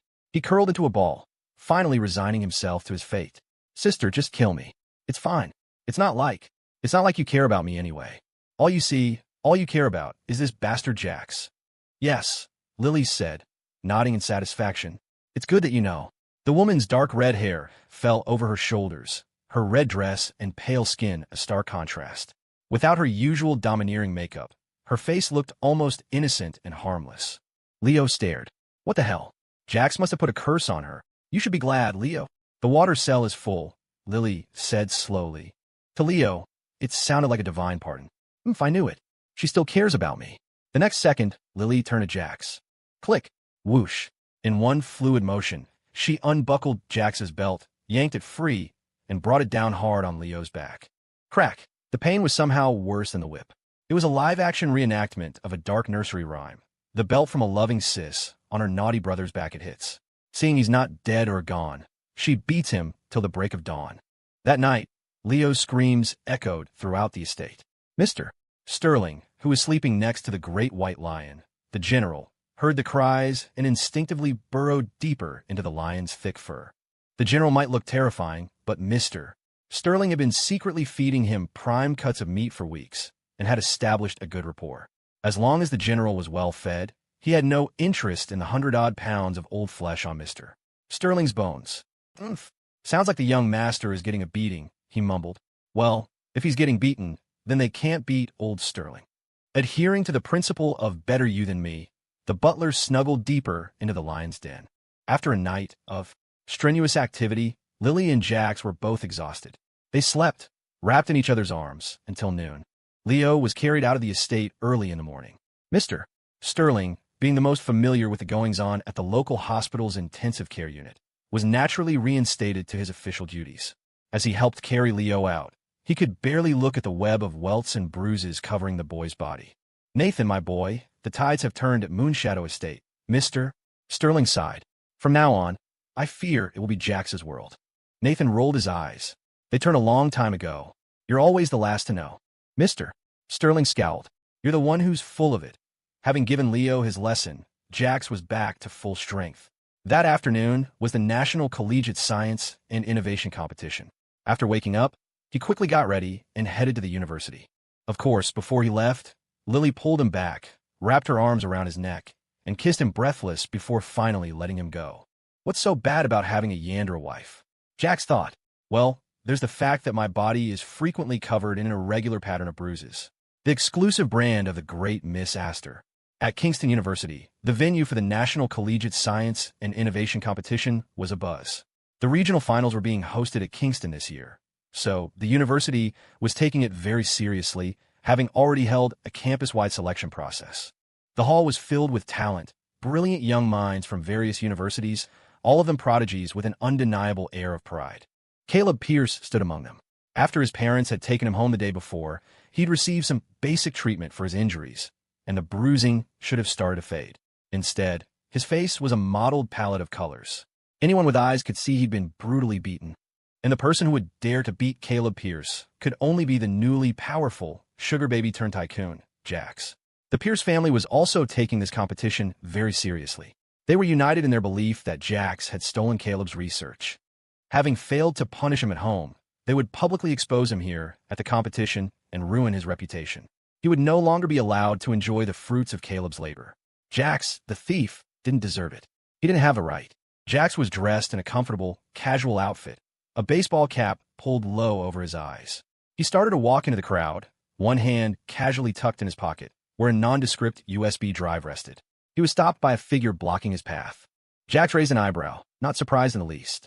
It was his fourth sister, Scarlett Pierce, once a top-tier actress in the entertainment industry. She was wearing a thick, black mask and had wrapped herself in a heavy coat, as if terrified someone might recognize the long-faded movie queen. Jax sidestepped with disgust, intending to walk right past her. Jax, you stop right there, she hissed. Don't think you can just run away from your problems. How could you be so heartless, blackmailing Chloe Vance for $600,000 in car damages? Are you even my brother anymore? You were never so materialistic. Did climbing the social ladder finally reveal your true colors? I'm telling you, we are not paying that money. And since you think your sports car is so damaged, you can just give it to Caleb. Mom and Dad said his car was totaled. As his older brother, giving him your old car. Well, it's a bit of a step down for Caleb, but the car is still decent. I'm sure he can reluctantly accept it. Scarlett spoke with an air of entitlement. Years of Jax's bottomless giving had spoiled her rotten. Before, Jax had nothing. But now that Jax had usurped the opportunity that should have been Caleb's, marrying into a top-tier family like the Astors and enjoying the life of a billionaire's husband, just asking him to give a used supercar to Caleb was a small thing. He couldn't possibly be so petty as to deny his own family such a minor request. Jax was so stunned by her logic that he laughed out loud. Scarlett, did that steel wire that scarred your face scramble your brains too? Are you okay? Are you even speaking English? Because I can't make sense of a single word you're saying. His mocking laughter stabbed at Scarlett's fragile heart. In the Pierce family, her disfigurement was a taboo subject, the source of a woman's lifelong pain. And now, Jax had deliberately brought it up again and again. He was doing it on purpose, twisting the knife. And who told you I asked for $600,000 in damages? He continued. Scarlett, you really are an idiot. Let me give you the real number. I only asked Chloe for $200,000. Caleb told you $600? TSK. Looks like your little brother is playing middleman and taking a cut. In that case, just give me the $600,000. I'm an easygoing guy. I'm not picky. Jax's tone was light, but his eyes were cold, the smile never reaching them. Jax, stop trying to sow discord. Scarlett snapped, her face ugly. Caleb would never lie. But you're a thief. Why should I trust you? Despite her words, a seed of doubt was planted. According to Caleb, Chloe had only knocked on the car window.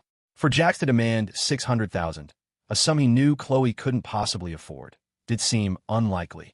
But Caleb would never lie to her, would he? Just then, Chloe Vance entered the hall. She was still wearing her signature white dress, but her face was pale and blank, looking completely drained. The humiliation in the lab had been a massive blow to her ego. She, the campus belle, prided herself on her image and was used to having a legion of admirers. But now, even though she had begged her classmates not to spread the story of her mortifying accident and had used her beauty to secure the silence of many of her devoted followers, who were proud to share a secret with the campus belle, she had forgotten one loose cannon. Sam Cole. Ha ha, you didn't see that coming, did you? I don't fall for your green tea bitch act. That very night, Sam had registered dozens of fake accounts and carpet-bombed the Kingston University gossip forums with the news. Campus belle loses control of her bladder in lab. The story blew up. The campus belle was, after all, a symbol of Kingston's prestige. Such a scandal spread like wildfire, quickly becoming gossip at rival universities. Chloe couldn't bear the humiliation and had almost jumped off a building. But then, she had a realization. Lily, this must be my Aunt Lily's doing. She was jealous that Chloe had won Jax's heart, so she had deliberately made her look like a fool. Chloe knew she was no match for her Aunt Lily in most respects. But she had one thing Lily could never have, Jax's heart. Chloe pulled herself together.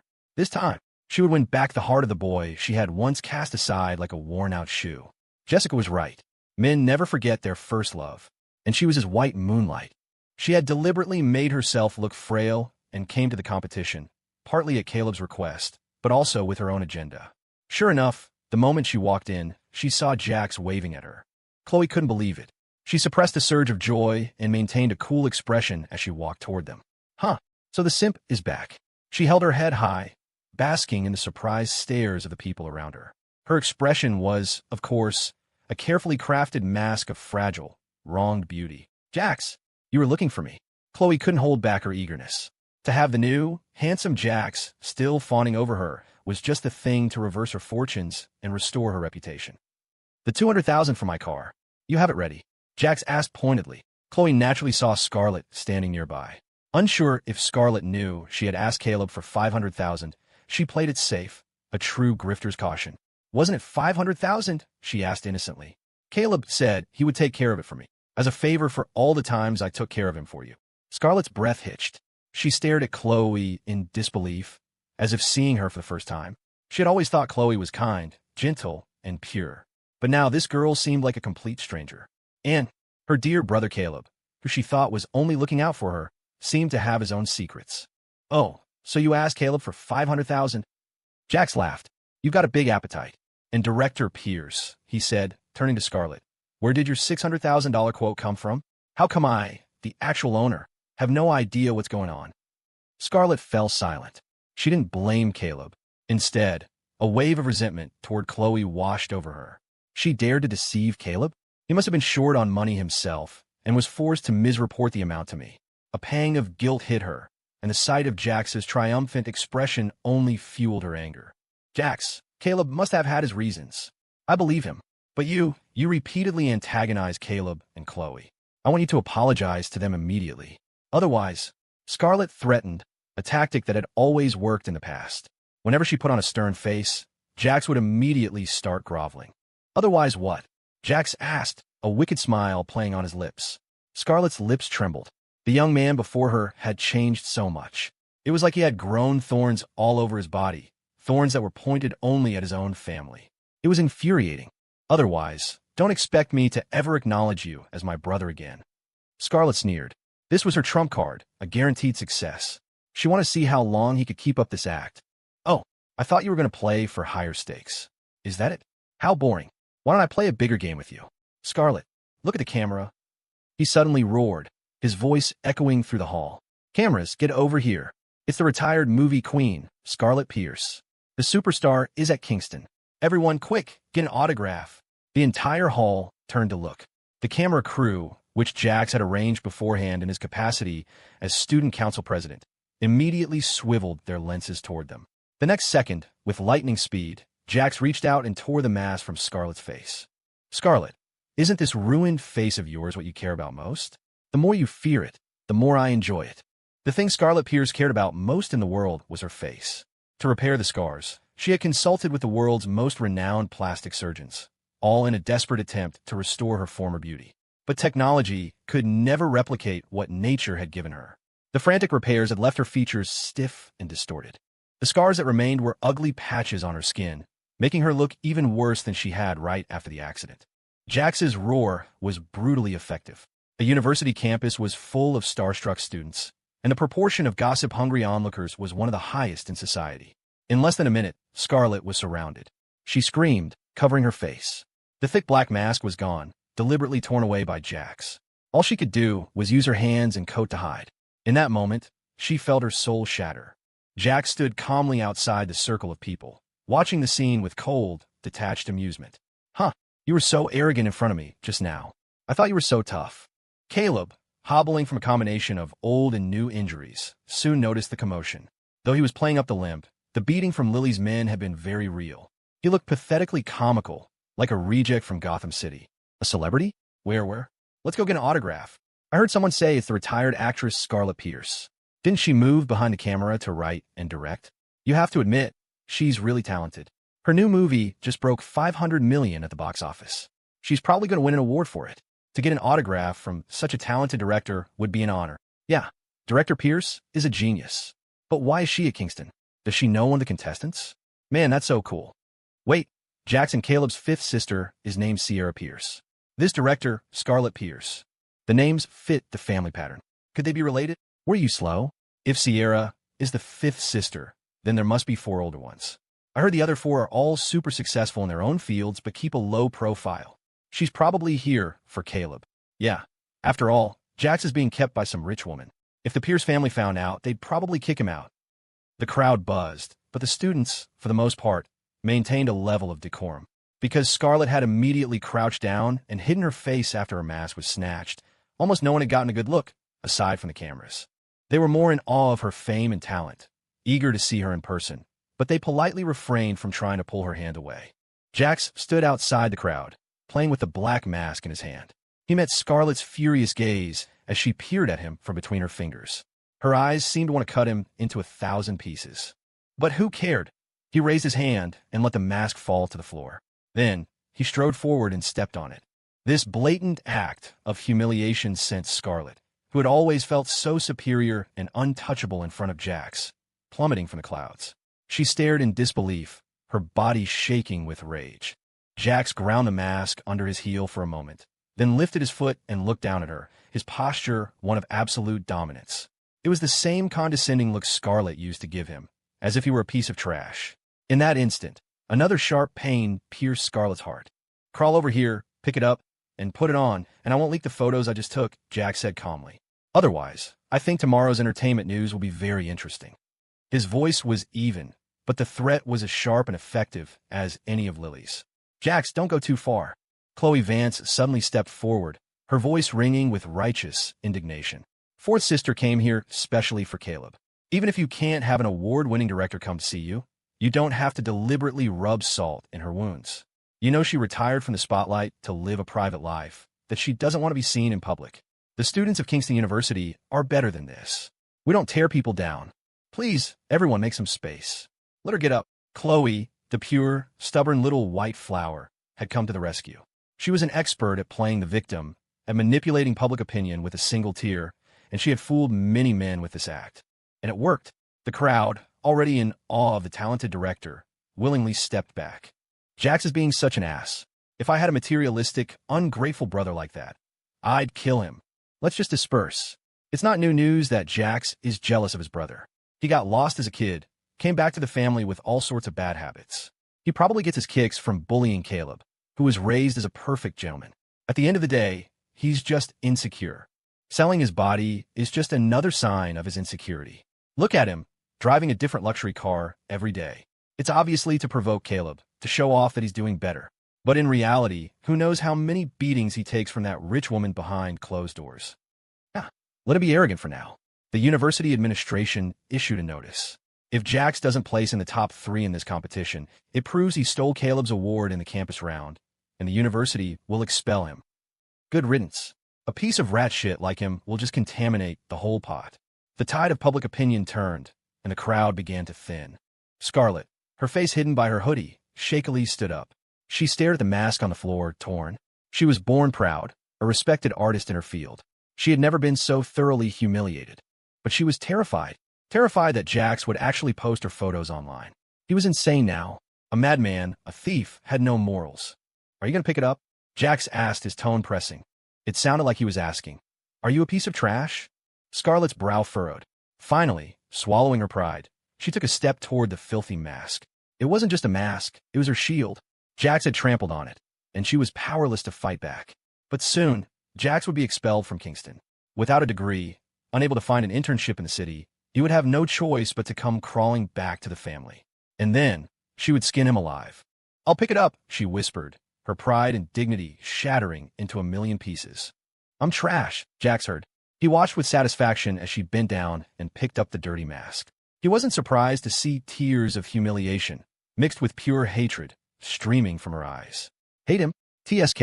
She'd have to earn the right. Scarlett, this is just the beginning. You can't take it already? Chloe, having successfully steered the narrative and re-established her persona as the kind, brave campus belle, felt a surge of triumph. Even if Jax was angry with her now for siding against him, once he had time to think, he would be in awe of his white moonlight. A white moonlight should always be on the side of justice, forever out of reach. The contrast would make him long for her, make him realize he wasn't worthy of her. It would only make him simp harder. A man had to be reeled in. Jax, stop this, she said, her face a mask of innocent concern. Before the competition starts, go apologize to the dean. Maybe they'll just give you a demerit instead of expelling you. I'm only thinking of you. She was the perfect picture of a little white flower who knew nothing of the situation, who had simply chosen the side of righteousness and was now trying to pull him back from the brink.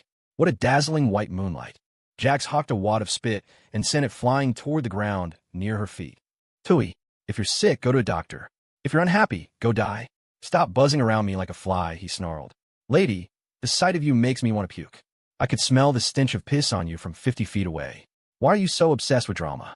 If a garbage truck caught fire, you'd be the first one there trying to roast marshmallows on it, wouldn't you?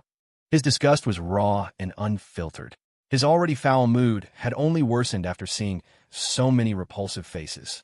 Right now, he just wanted to flip off the heavens. What a fucking day. Jessica appeared, dressed to kill in a seductive red dress that clung to her curves, giving her a new, mature allure. She had dressed this way on purpose. For what she'd heard, Jax was into older, more sophisticated women now. She had to cater to his tastes. A bland white lotus like Chloe could never attract the new Jax. She confidently stood next to Chloe, a deliberate contrast in style. She was already a departmental beauty, and the bold, glamorous look suited her features perfectly. To the onlookers, she was a stunning sight. Jax, darling, Chloe was just. Jessica began, her red lips pouting deliberately. Jax's eyes were assaulted. Shut up, he snapped. You too. Get lost. Jax's comment about the stench of piss shattered Chloe's carefully constructed composure. But right now, she couldn't afford to provoke him. He was clearly unhinged, launching indiscriminate attacks, even on his own white moonlight. Once he calmed down, he would surely regret it and slap himself silly. So, Chloe settled for fuming internally, then turned and ran off, wiping away tears of indignation. With the competition about to begin, Caleb helped Scarlett to the judges' panel. That's right. Scarlett had used her connections in the city to secure herself a position as a judge for the national competition. She had put her mask back on, but she looked far more haggard than when she had first arrived. Jax scanned the judges' table and noticed there were 4 seats. One of them, however, was covered with an expensive cushion, equipped with an exquisite leg rest, and even the material of the chair itself was a grade above the other 3. Was some big shot coming? For university students, this science competition was a big deal. But in the grand scheme of things, it was small potatoes. The world was full of talent. A student science fair was little more than a game. The judges were usually highly respected, senior professors from various major universities. Scarlett, an outsider, already looked glaringly out of place on the panel. What was she doing there? Providing artistic commentary. Even an idiot could see this was a joke. Scarlett's status was certainly enough to command respect at a small student competition. But when she saw the special treatment given to the one chair, her expression soured. Oof, does my status not warrant the same? She thought bitterly. She was curious to see what Big Shot had demanded such an extravagant display.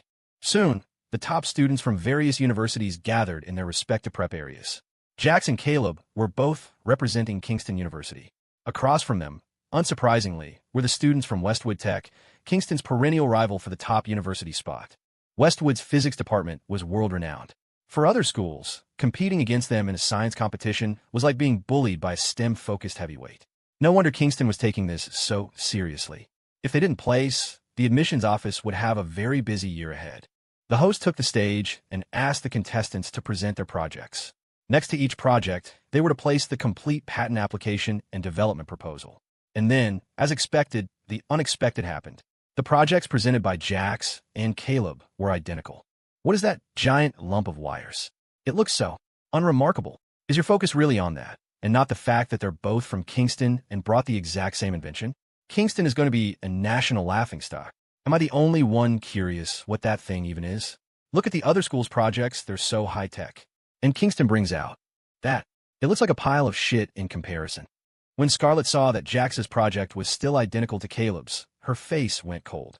She slammed her hand on the table and, out of habit, started yelling. Jax, you stole Caleb's design again. It was one thing to cheat in the campus competition, but to do it at a national event like this? Are you deliberately trying to disgrace the Pierce family? As a judge for this competition, I order you to withdraw immediately, and I will personally handle your withdrawal from the university. That's more dignified than being expelled. And another thing, apologize to Caleb now. Stealing at home is a family matter, but to continue your thieving habits at a school event. Mom was right. You really are a curse on this family. You bring shame to us everywhere you go. Scarlett was incandescent with rage, her anger fueled by the humiliation she had just suffered at Jax's hands. The crowd turned to Jax, their faces filled with a mixture of mockery and derision. Jax, if you don't have the skills, don't try to act tough. You'll just die faster and uglier. What's the point? Caleb, seeing his chance, put on his familiar, gentle, and wronged expression. Fourth sister, Brother Jax, didn't do it on purpose. He just wanted the $10,000 prize money to pay off his debts. He's our family. We should stand with him and support him, not blame him for his lack of ambition. Besides, everything that belongs to me also belongs to him. We're brothers. I'm used to sharing everything with him. Caleb bit his lip, his downcast eyes casting a shadow of melancholy and grievance. In an instant, the crowd understood. So Jax had been stealing from Caleb his whole life. What was the difference between him and a common thug? After all, for Jax to be able to return to a wealthy family like the Pierces after being lost was a blessing of 8 lifetimes. He should have been grateful that Caleb, the original sole heir, had so generously accepted his return. Instead, he bullied the kind, gentle Caleb. Unforgivable. Jax was now facing a tidal wave of public condemnation. Everyone, from their moral high ground, accused him of being an ungrateful leech, a parasite on the Pierce family. Jax laughed, a cold, chilling sound. Without another moment's hesitation, he grabbed the hair of the person closest to him. Caleb, and slammed his head onto the table. He had his own way of dealing with manipulative drama queens. Go completely berserk. Don't give them a chance to spew their bullshit. If their mouths were only good for spouting crap, then they might as well be used for screaming in pain. Aya, Caleb shrieked. Brother Jax, we're not at home. You can't hit me in public, it's illegal. Jax's rage intensified. The crowd gasped. So Jax beats him up at home, too? This family is seriously messed up. Someone was already pulling out their phone to call the police. But the next moment, a flash of brilliant red entered the hall. A woman, wearing a pair of dangerously sexy red-bottomed high heels, strode in. Her features were dazzlingly beautiful, like a poppy that had bloomed to its most extreme, intoxicating perfection.